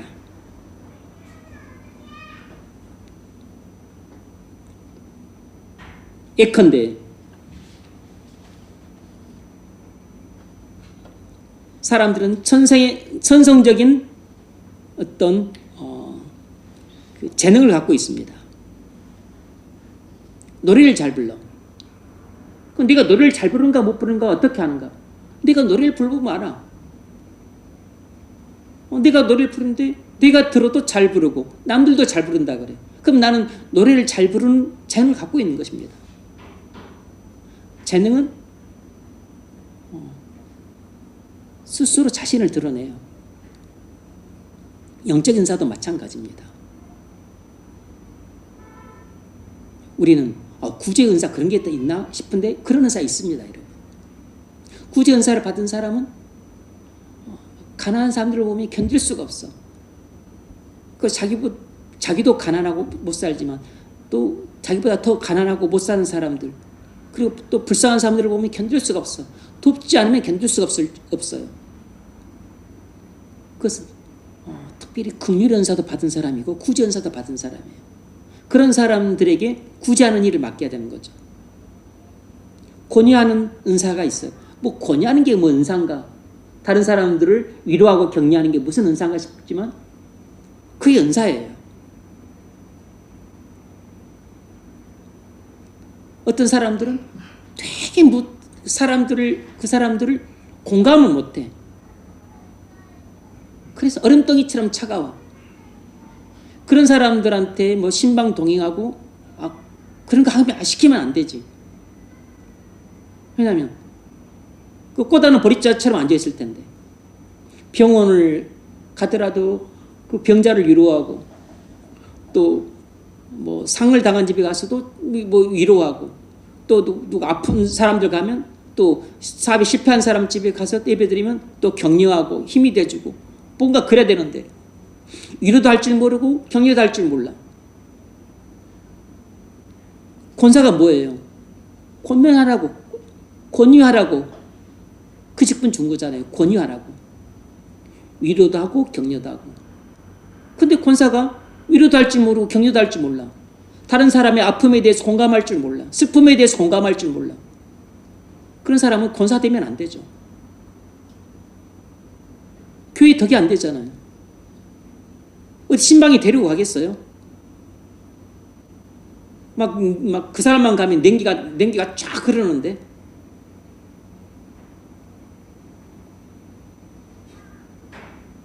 그냥 말씀만 들어도 눈물이 나고, 그리고 그 사람 보면 그냥 막 자기도 가슴이 막 저면 아픔이 느껴오고, 그래서 그냥 또 그 사람이 울면 같이 울고, 손을 잡아주고 등을 토닥거려주고 안아주면서 그렇게 같이 슬퍼하고 같이 울고, 목사는 이제 말씀 전하고 기도해주고 또 이렇게 위로하고 격려하지만, 또 그런 이제 목사가 못하는 일들이 있잖아요. 응? 그런 일들은 누군가가 해줘야지. 그래서 권위하는 은사를 받은 사람들이 그런 일을 잘해주는 것이에요. 그래서 권사가 되려면 그런 은사를 받아야지. 막 괴로워하고 슬퍼하는데 뒤에서 막 속닥닥거리고, 맞을 짓을 하니까 맞지. 나 진작 알아봤어. 막 그러고 있으면 권위하러 왔는데 시험 들게 만들어. 권위 은사를 받은 것이 아니라 시험 들게 하는 은사를 받은 거죠. 그러면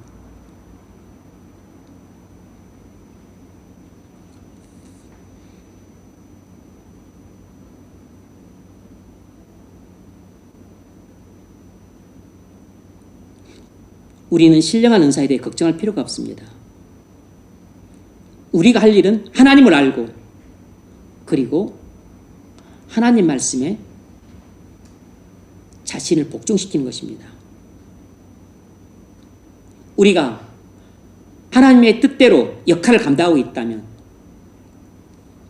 우리는 우리 은사가 무엇인지 금방 알게 됩니다. 아, 나는 가르치는 은사가 있구나. 아, 나는 다스리는 은사가 있구나. 나는 영들 분별하는 은사가 있구나. 알게 됩니다. 두 번째로, 교회가 우리가 가진 은사가 무엇인지 증거한다는 것입니다.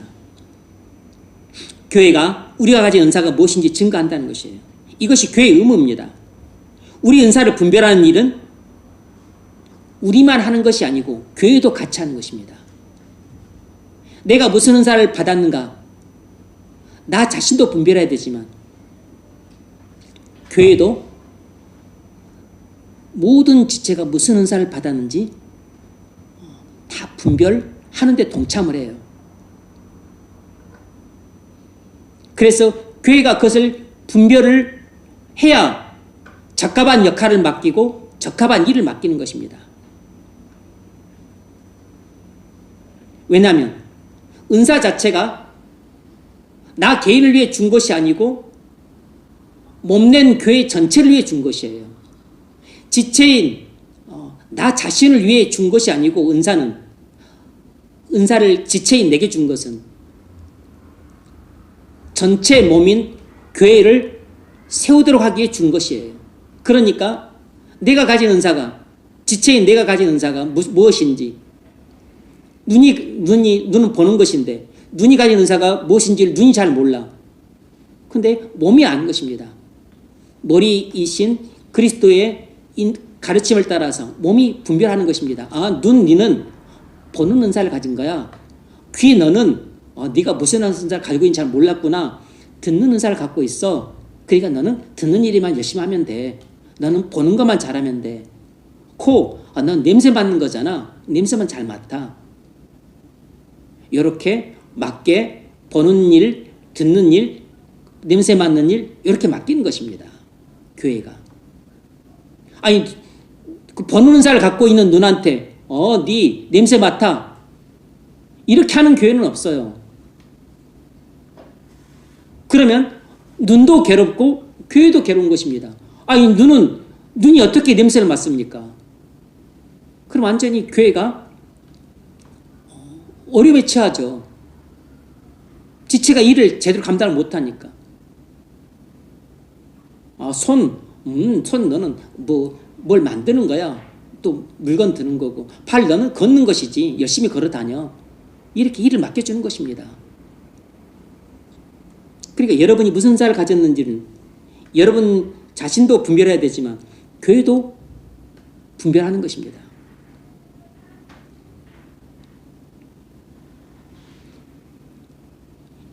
여러분이 나는 어떤 은사를 가진 것 같아 이렇게 생각하는데 교회가 그것에 동의 안 할 수가 있어요. 너는 그 은사를 받은 것 같지 않은데 너는 그 은사가 아니고 너는 이 은사를 받은 것 같아. 그러니까 너는 이 일 하지 말고 저 일을 해. 교회가 그렇게 할 수 있는 것입니다. 여러분 생각과 교회 생각이 다를 수가 있어요. 그러면 뭐가 맞을까요? 대체적으로 교회 생각이 맞습니다.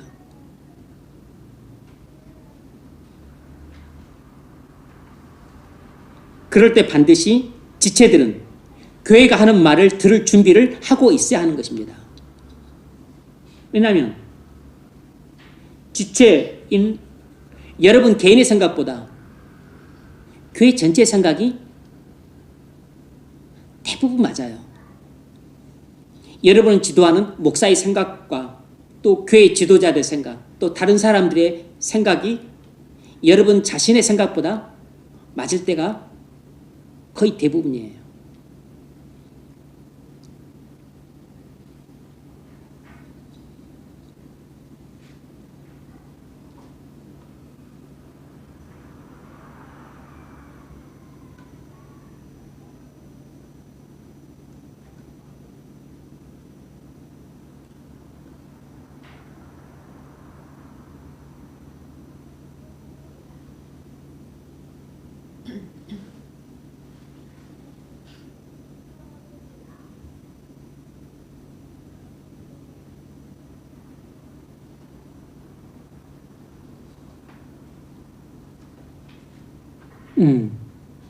지금 우리가 좀 두 번째 하고 있죠? 교회가 우리가 가진 은사가 무엇인지 증거한다.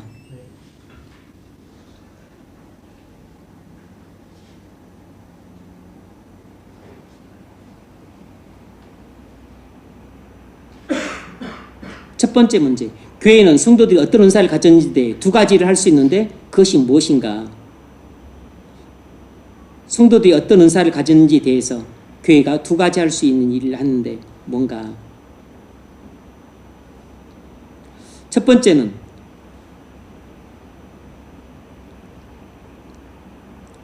지체가 자기가 가졌다고 생각하는 은사에 관해 의문을 제기할 수 있다는 것입니다. 저는 다스리는 은사를 갖고 있는 것 같은데요? 그렇게 말을 하는데 교회가 볼 때는 아닌 것 같다는 것입니다. 그럼 교회는 아닌 것 같은데 이렇게 말할 수 있다는 것입니다. 의문을 제기할 수 있어요. 두 번째는 자기가 가진 은사를 알지 못하는 사람들에게 어떤 은사를 갖고 있는지 말해줄 수 있다는 것입니다. 눈이 자기가 볼 수 있는 은사를 갖고 있는지 몰라요. 그러면 교회가 말해주는 것입니다. 몸된 교회가 너는 볼 수 있는 은사를 갖고 있어 이렇게 말해줄 수 있다는 것입니다. 하나는 의문을 제기할 수 있고 두 번째는 가르쳐줄 수 있다는 것입니다. 두 번째로 그러므로 우리는 우리 은사가 무엇인지 어떻게 발견합니까? 우리 은사가 무엇인지 어떻게 발견하는가?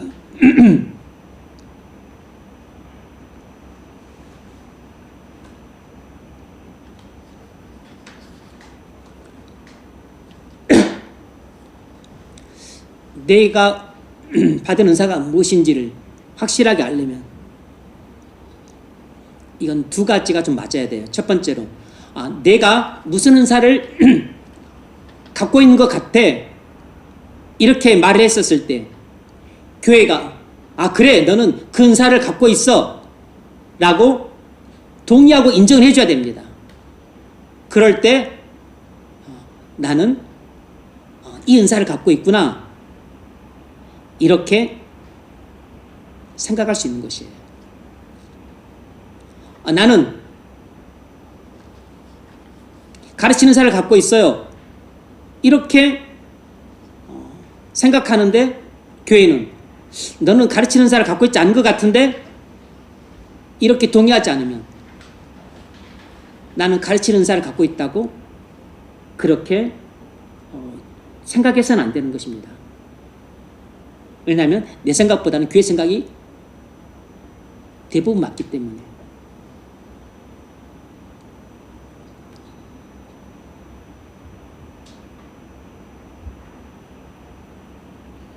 그리고 여러분이 무슨 은사를 갖고 있는가는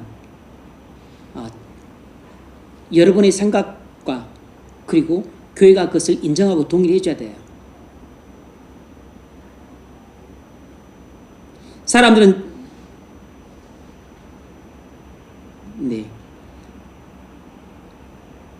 예컨대 어떤 사람이 자기가 목사로 소명을 받은 것 같다고 말을 합니다.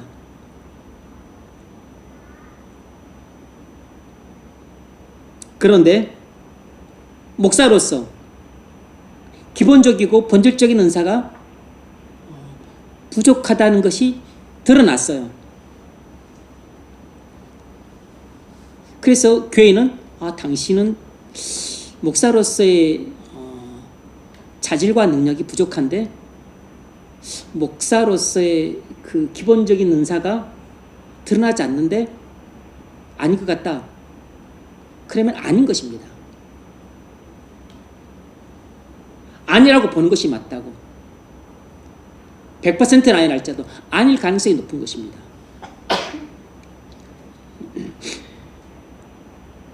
그러면 그 사람은 소명받은 게 아닌 것이에요. 이건 웨스트민스터 교회에서 실제 일어났던 일인데 어떤 청년이 아주 진지하고 정직했던 청년이 아주 기이한 회심을 했습니다. 그리고서 본인이 목사로 소명받았다고 확신했어요. 그러나 마틴 로이드 존스 목사님이 보기에 아닌 것 같아. 그래서 아니라고 말했습니다. 당신은 목사로 소명받은 것이 아니에요. 이렇게 말했습니다. 왜냐하면 정신적인 능력이 부족하고 지적인 능력도 부족하고 지식도 부족하고 그리고 무엇보다 가르칠 능력이 없었어요. 이런 것이 없다면 목사로서 설교할 수가 없고 교사로서 가르칠 수가 없고 그 교회 지도자로서 교회를 지도해 나갈 수가 없어요. 그런데 교회에 초청받은 유명한 젊은 목사님이 가서 말했더니 그 목사님이 이렇게 말한 것입니다. 당신 목사가 되면 좋겠어. 이렇게 말을 한 것이에요. 여기서 크게 문제가 생긴 것입니다. 담임 목사였던 마틴 루이스 목사님의 말씀과 상충된 말을 해줬잖아요. 이 청년이 반감을 푼 것입니다. 우리 목사님은 나를 완전히 무시하고 그리고 나를 인정해주지 않는구나. 나를 존중하지 않는구나. 이렇게 생각하고 반감을 푼 것이에요. 누가 잘못한 것이죠? 외부 목사님이 잘못한 것입니다.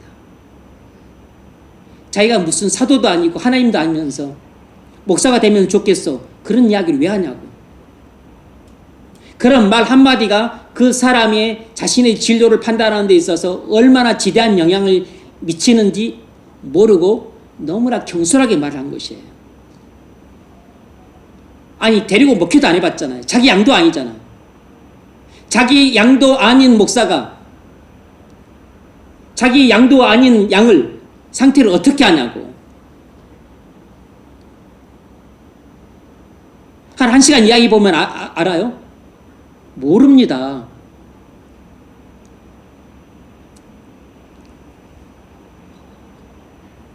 그래서 이 청년은 담임 목사님이 자기를 무시하고 인정해주지 않는다고 확신을 했어요.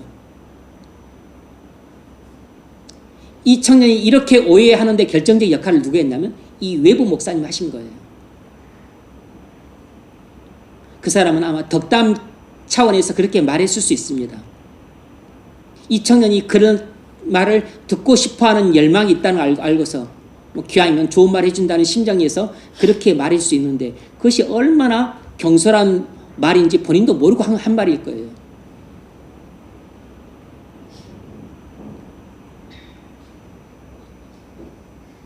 이 청년한테도 불행이 되고 그리고 교회에도 불행이 됩니다.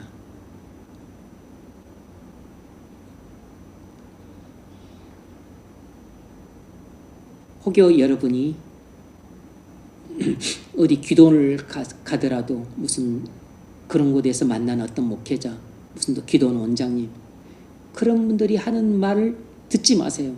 기울여 듣지 마십시오.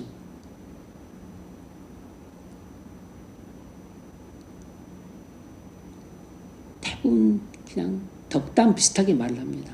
좋게 말을 해요. 목사 되면 좋겠네. 그런 이야기 하나 흔히 빠지게 합니다.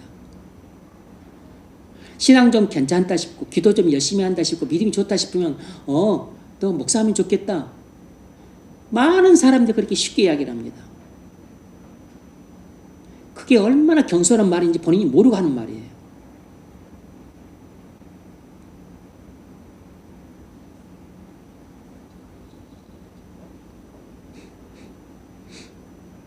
정말 경솔한 사람들이 많은 사람 죽입니다. 선무당이 사람 잡는다고.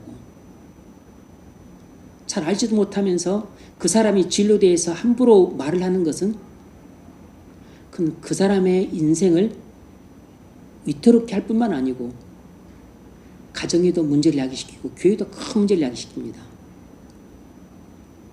그 양의 상태는 담임 목사님이 제일 잘 압니다. 자기 부모님보다 더 잘 알아요. 더더구나 영적인 문제, 영적 은사가 있나 없나. 담임 목사가 제일 잘 알지 누가 잘 알겠어요.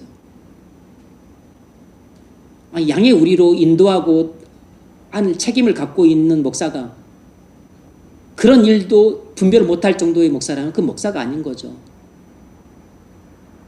아무리 유명한 목사님, 신령한 목사님이어도 외부 목사님들 모릅니다. 양의 상태를.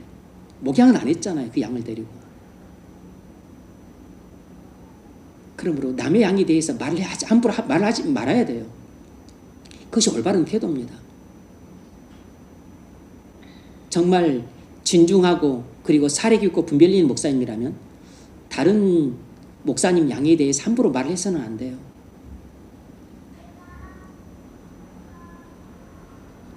근데 많은 사람들은 자기가 신령한 양 그런 이야기들을 너무 쉽게 합니다.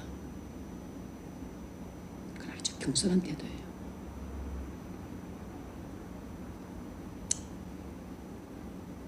우리는 다 이런 문제에 대해 교회의 목소리를 청종하는 것이 중요합니다. 여러분 생각과 교회의 생각이 틀렸을 때 여러분은 여러분 생각을 버리고 교회의 생각을 따라야 됩니다. 특히 은사의 문제에 관해서는 그리고 역할의 문제에 관해서는 여러분에게 무슨 역할이 가장 적절한가는 여러분이 판단하는 문제가 아니고 교회가 판단하는 문제예요. 여러분에게 어떤 직분을 맡기면 좋겠다. 아직은 좀 때가 아니니까 좀 더 기다리면 좋겠다. 그 모든 판단은 여러분 판단이 정확한 게 아니고 교회 판단이 훨씬 정확해요. 많은 사람들이 왜 나는 장로 직분 안 주냐? 나는 왜 권사 직분 안 주냐? 나는 왜 안수직 집사 직분 안 주냐? 그런 생각 자체가 너무 미숙한 생각이에요.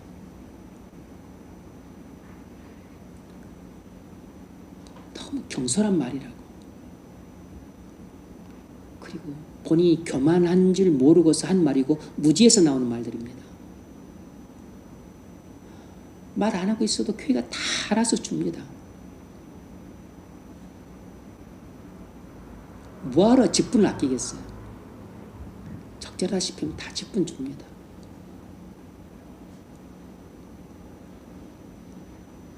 여러분들에 대해서 직분을 생각하고 있어요. 예컨대 뭐 집사 직분 같은 거.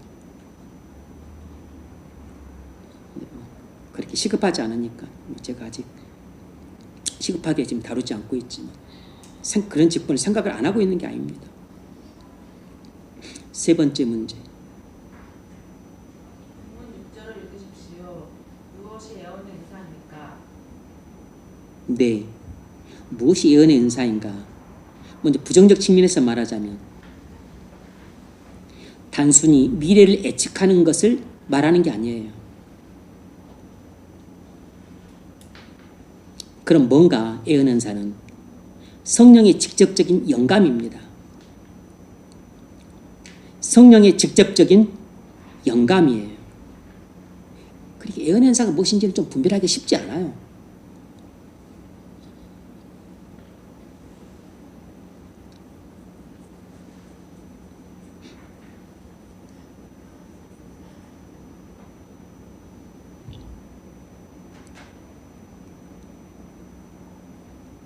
예언의 목적은 뭔가? 하나님 말씀을 교회에 주기 위한 것입니다. 이건 계시하고는 달라요. 계시가 아닙니다. 하나님의 말씀을 교회에 주기 위한 것이에요. 특별한 경우 그렇습니다. 예전에 한 케이스를 들어보니까 제가 그 목사님 이름을 잊어먹었네. 외국 목사님이었는데 자기 교회에서 장로님 분인데 하나님이 내게 말씀하셨다. 회개하라고 말씀하셨다. 온 교회가 회개해야 된다고 말씀하셨다. 그래서 이 목사님이 찬찬히 듣고만 있었대. 근데 자기 남편인 장로님은 자기 부인이 그런 것에 대해서 되게 부끄럽게 생각했대. 아니 부인이 왜 안 하던 짓을 하지? 그런데 이 목사님은 이제 은사 지속론에 입장이 있었던 모양인가 봐. 그래서 가타부터 아무 말 안 하고 좀 더 지켜봤대요. 성령께서 어떻게 역사하시는지. 그런데 그게 뻘소리가 아니고 정말 성령의 직접적인 영감이었던 것이에요. 교회에 어떤 이제 장차 일어날 큰 어떤 교회에 일어날 일에 대비하기 위해서 온 교회가 회개해야 된다고. 금식해야 된다고 그랬었나? 금식해야 된다고 그렇게 말씀하셨던 것 같은데 교회가 금식해야 된다고 이렇게 말씀하셨는데 자기 남편 장로님은 왜 부인이 왜 안 하던 짓을 하지? 그러면서 되게 부끄러워했는데 목사님은 같은 자리에 듣고서 참 듣고만 있었다고 하더라고요. 그리고서 일의 추이를 보고서 정말로 성령께서 말씀하신 것인지 아닌지 이제 검증을 해야 되니까 지나보면서 교회가 이제 무슨 일이 생기고 하면서 그래서 성령께서 긴급하게 온 교회가 금식하라고 명하셨구나. 근데 그것을 이 장로님 부인을 통해서 말씀하신 것이에요. 왜 담임목사님 계신데 담임목사님 통해 말씀을 안 하시죠? 그럴 수 있는 것입니다. 그래서 이제 이런 예언의 은사가 잘못 사용되면 교회 질서가 무너지는 것이에요. 교회가 혼란에 빠져요. 나도 예언을 받았다. 그럼 너도 나도 예언을 받았다고 다 말을 하고 그러면 혼란에 빠지기가 쉽죠. 무엇이 진짜 예언인지 구분하기도 어렵거니와 또 만일 그것이 어떤 건 진짜 예언이 어떤 또 가짜 예언이라면 그게 막 또 상충이 되면 그것도 교회를 혼란에 빠뜨리고 그리고 또 이 사람들이 말씀드렸잖아요.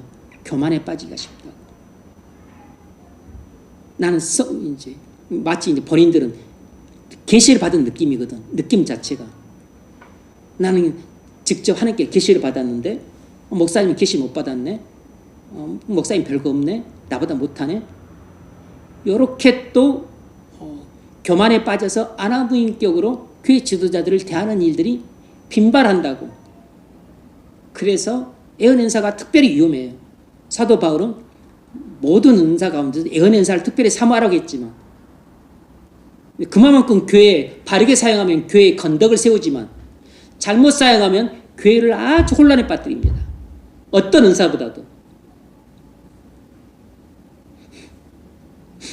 오늘날 교회를 보니까 예언 은사는 거의 안 나타납니다.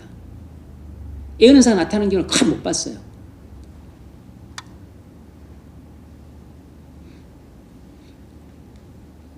예언 은사가 뭔가 성령의 직접적인 영감이라 할 수 있습니다. 예언의 목적은 하나님의 말씀을 교회에 주기 위한 것이에요. 고린도전서 14장 1절 사랑을 추구하며 신령한 것들을 사모하되 특별히 예언을 하려고 하라. 그러나 예언하는 자는 사람에게 말하여 덕을 세우며 권면하며 위로하는 것이요 방언을 말하는 자는 자기의 덕을 세우고 예언하는 자는 교회의 덕을 세우나니. 예언을 교회의 덕을 세우는 방향으로 사용을 하려면 그 사람의 신앙이 정말로 깊고 성숙해야 됩니다. 그렇지 않으면 오히려 자신이 이 예언을 한다는 그것을 통해서 본인이 스스로 자신을 과시하고 자고에 빠져서 실족할 위험성이 높아요. 사단이 시험에 들기가 딱 좋습니다.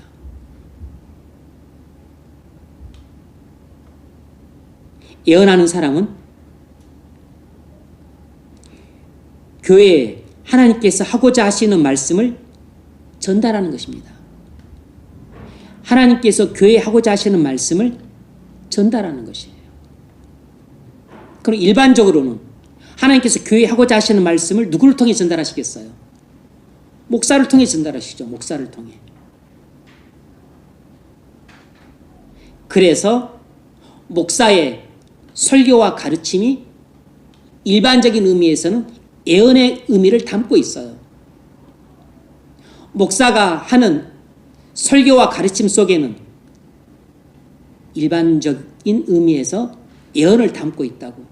왜냐하면 하나님께서 교회에 하고자 하시는 말씀을 설교를 통해 하시니까, 각 성도들에게 하고자 하시는 말씀을 설교를 통해 하시니까, 그런 의미에서 목사가 교회에서 하는 설교와 가르침은 그 자체가 예언인 것입니다. 예언.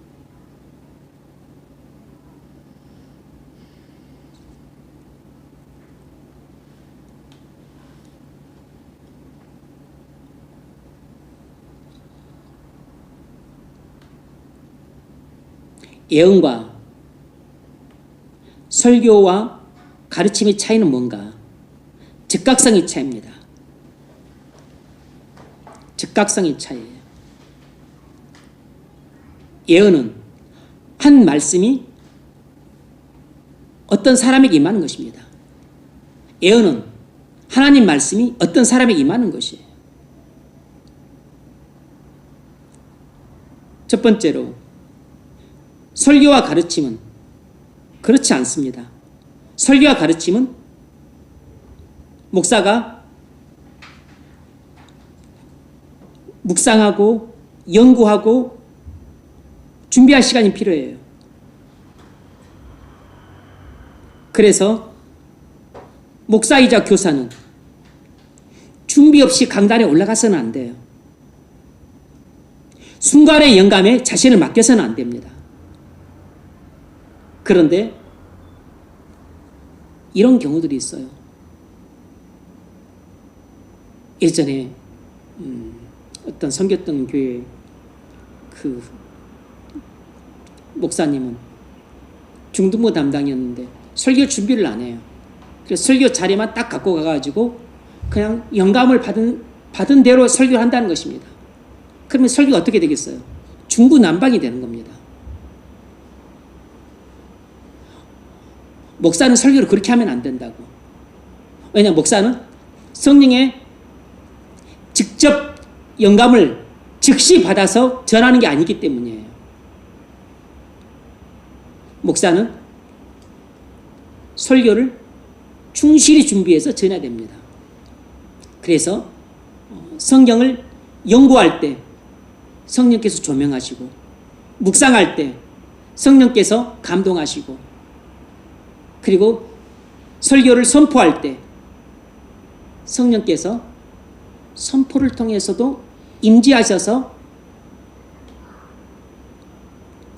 그때 또 감화를 주시기도 해요. 그런데 그 예언은 그냥 본인 의사와 관계없이 그냥 하나님 말씀이 그냥 임하는 것입니다.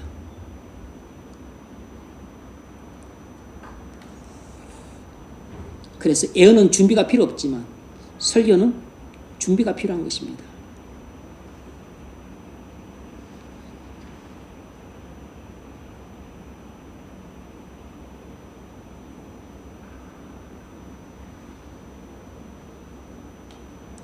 고린도전서 14장 29절. 예언하는 자는 둘이나 셋이나 말하고 다른 이들은 분별할 것이요 만일 곁에 앉아있는 다른 이에게 계시가 있으면 먼저 하던 자는 잠잠할지니라. 네.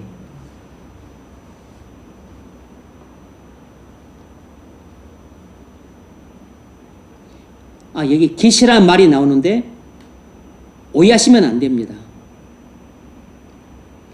만일 곁에 있는 다른 이에게 계시가 있으면 그건 성경 기자가 받았던 특별 계시를 말하는 게 아니에요. 그냥 하나님 말씀을 말합니다. 다른 이에게 성령의 직접적 영감을 통한 하나님 말씀, 그냥 하나님 말씀을 말하는 거지 특별 계시를 말하는 게 아니에요. 예언의 은사는 특별 계시를 받는 게 아닙니다. 자신이 생각한 것이 아님에도 불구하고 하나님이 주신 말씀입니다. 두 번째로, 목사와 교사도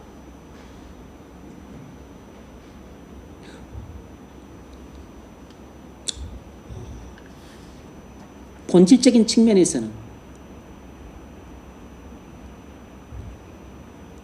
예언자라는 것입니다. 목사와 교사도 본질적인 측면에서는 예언자라는 것이에요. 이건 마틴 로이 존스 목사님의 견해입니다.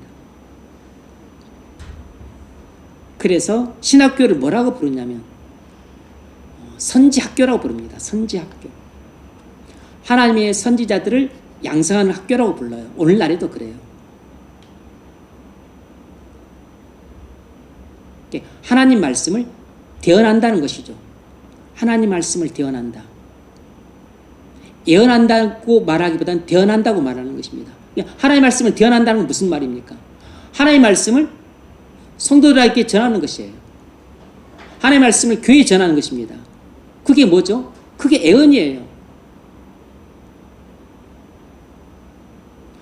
하나님의 말씀을 교회에 전하는 것, 그게 예언입니다.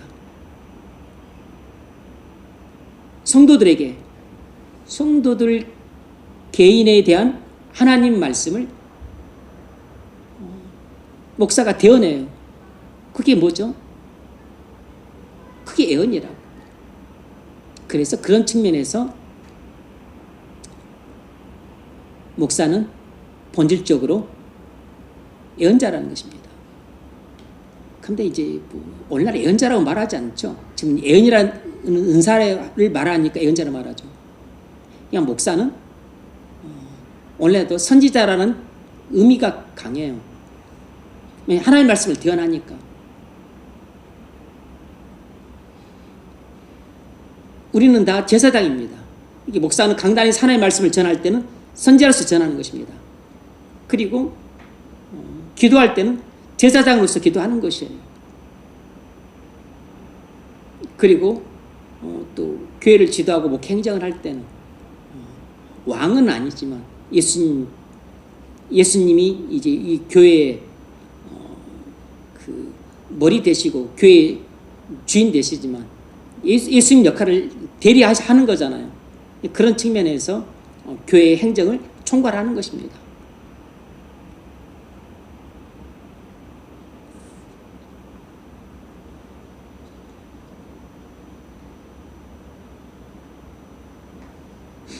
목사가 사전에 준비한 말이 아님에도 불구하고 설교할 때 어떤 하나님 말씀이 순간적으로 주어질 때가 있습니다.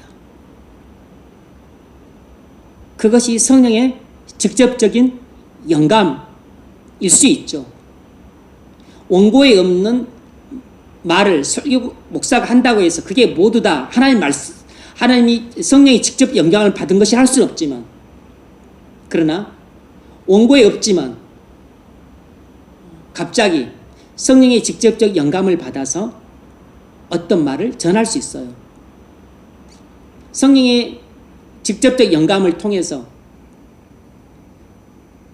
즉시 전했다면 그것은 일종의 예언의 성격을 띠는 것입니다.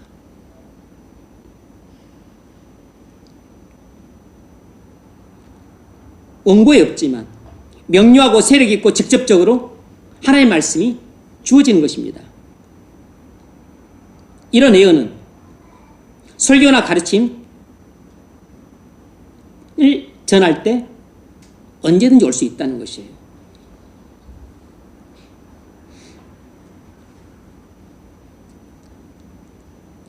그건 당연합니다. 왜냐하면 설교 원고를 준비할 때도 제 머릿속에서 나오거나 제 생각에서 나오거나 제 경험에서 나오거나 그런 것들도 있지만 다 그런 것은 아닙니다. 전혀 생각지 못한 것들이 나오고, 그리고 하나님이 또 성령의 감동을 통해서 말씀을 주시면 그걸 받아 적는 경우도 많이 있어요.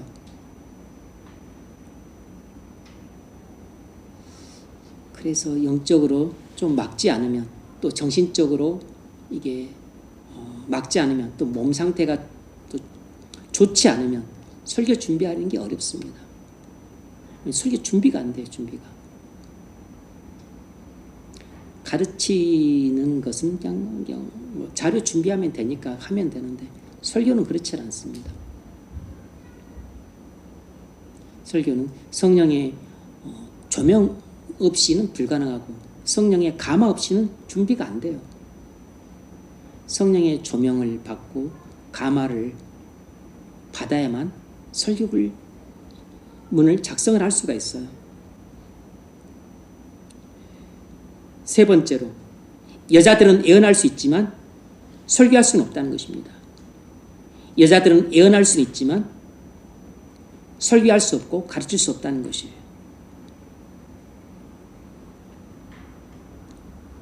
사도행전 21장 9절. 그에게 딸 넷이 있으니 처녀로 예언하는 자라. 네. 빌립 전도자에게 딸 4명이 있었습니다. 그런데 그들이 다 예언의 은사를 받아서 예언을 했다는 것입니다. 그러니까 여자도 예언은 할 수 있지만 목사가 되어서 설교하거나 가르칠 수는 없다는 것입니다. 결론, 오늘은 은사에 대한 성령의 주권성에 대해 살펴봤습니다.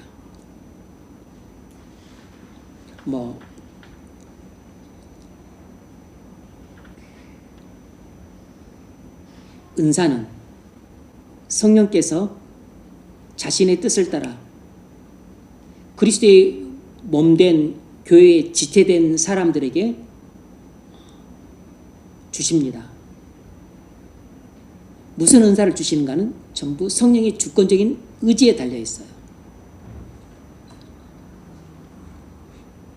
그러므로 우리는 은사 중지론의 입장이 있지 않고 은사 지속론의 입장이 있습니다. 하지만 우리는 은사주의와 번영신학을 추구하지 않아요.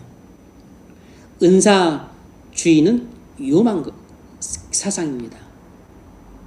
그건 종교혼합주의나 신비주의나 신사도운동 이런 쪽과 맥락이 다 있어 위험해요. 그리고 은사주의는 번영신학과 또 어깨동무를 합니다. 우리는 이런 신학을 받아들이지 않아요. 오늘날은 계시는 중단되었지만 은사는 지금도 지속된다 라고 하는 것이 우리의 신학적 입장이에요. 이해하시겠어요? 잘 이해하셔야 됩니다. 나중에 또 딴소리 하면 안 돼요. 그러므로 우리는 오늘날 내게 그리스도의 몸된 교회에 지체된 내게 무슨 은사가 주어졌는지 분별하셔야 됩니다. 그리고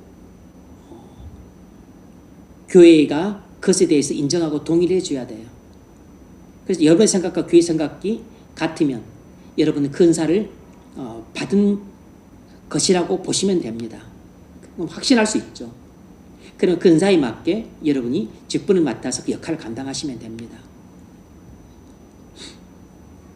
나는 무슨 일을 하고 싶은데, 그런데 교회가 볼 때는 그런 은사가 없는 것 같아.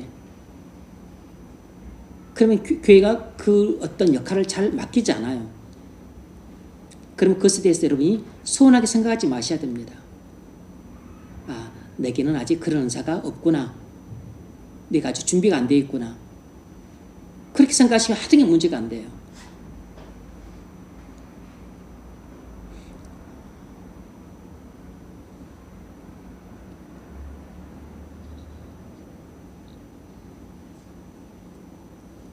예언은 성령의 직접적인 영감이라 할 수 있습니다. 성령께서 갑자기 교회를 위해 하나님 말씀을 주십니다.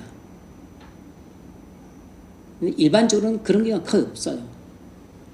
제가 오늘날 교회 생활할 때도 그런 경우 본 적이 없습니다. 이야기만 들었지.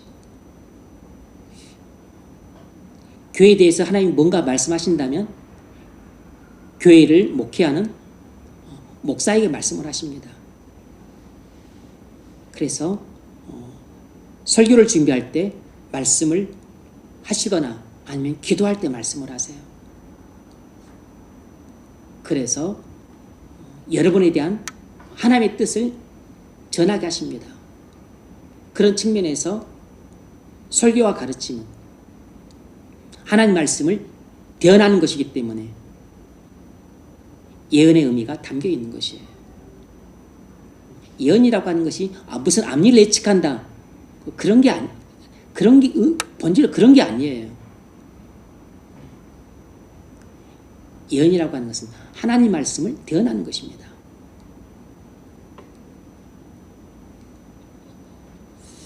그러므로 은사에 대한 올바르고 균형 잡힌 이해를 통해서 여러분의 신앙생활이 조화가 되기를 바라고 여러분 개인의 신앙이 더 윤택해질 뿐만 아니라 반드시 은사에 대한 올바른 이해를 통해서 여러분 개인의 신앙이 성숙해지고 더 나아가서는 교회에 덕을 세우시기 바랍니다. 은사에 대한 이해가 올바를 때 우리의 신앙도 한층 성숙해지고 교회에 건덕을 세울 수 있습니다. 그런 애가 있기를 주의 이름으로 축원합니다.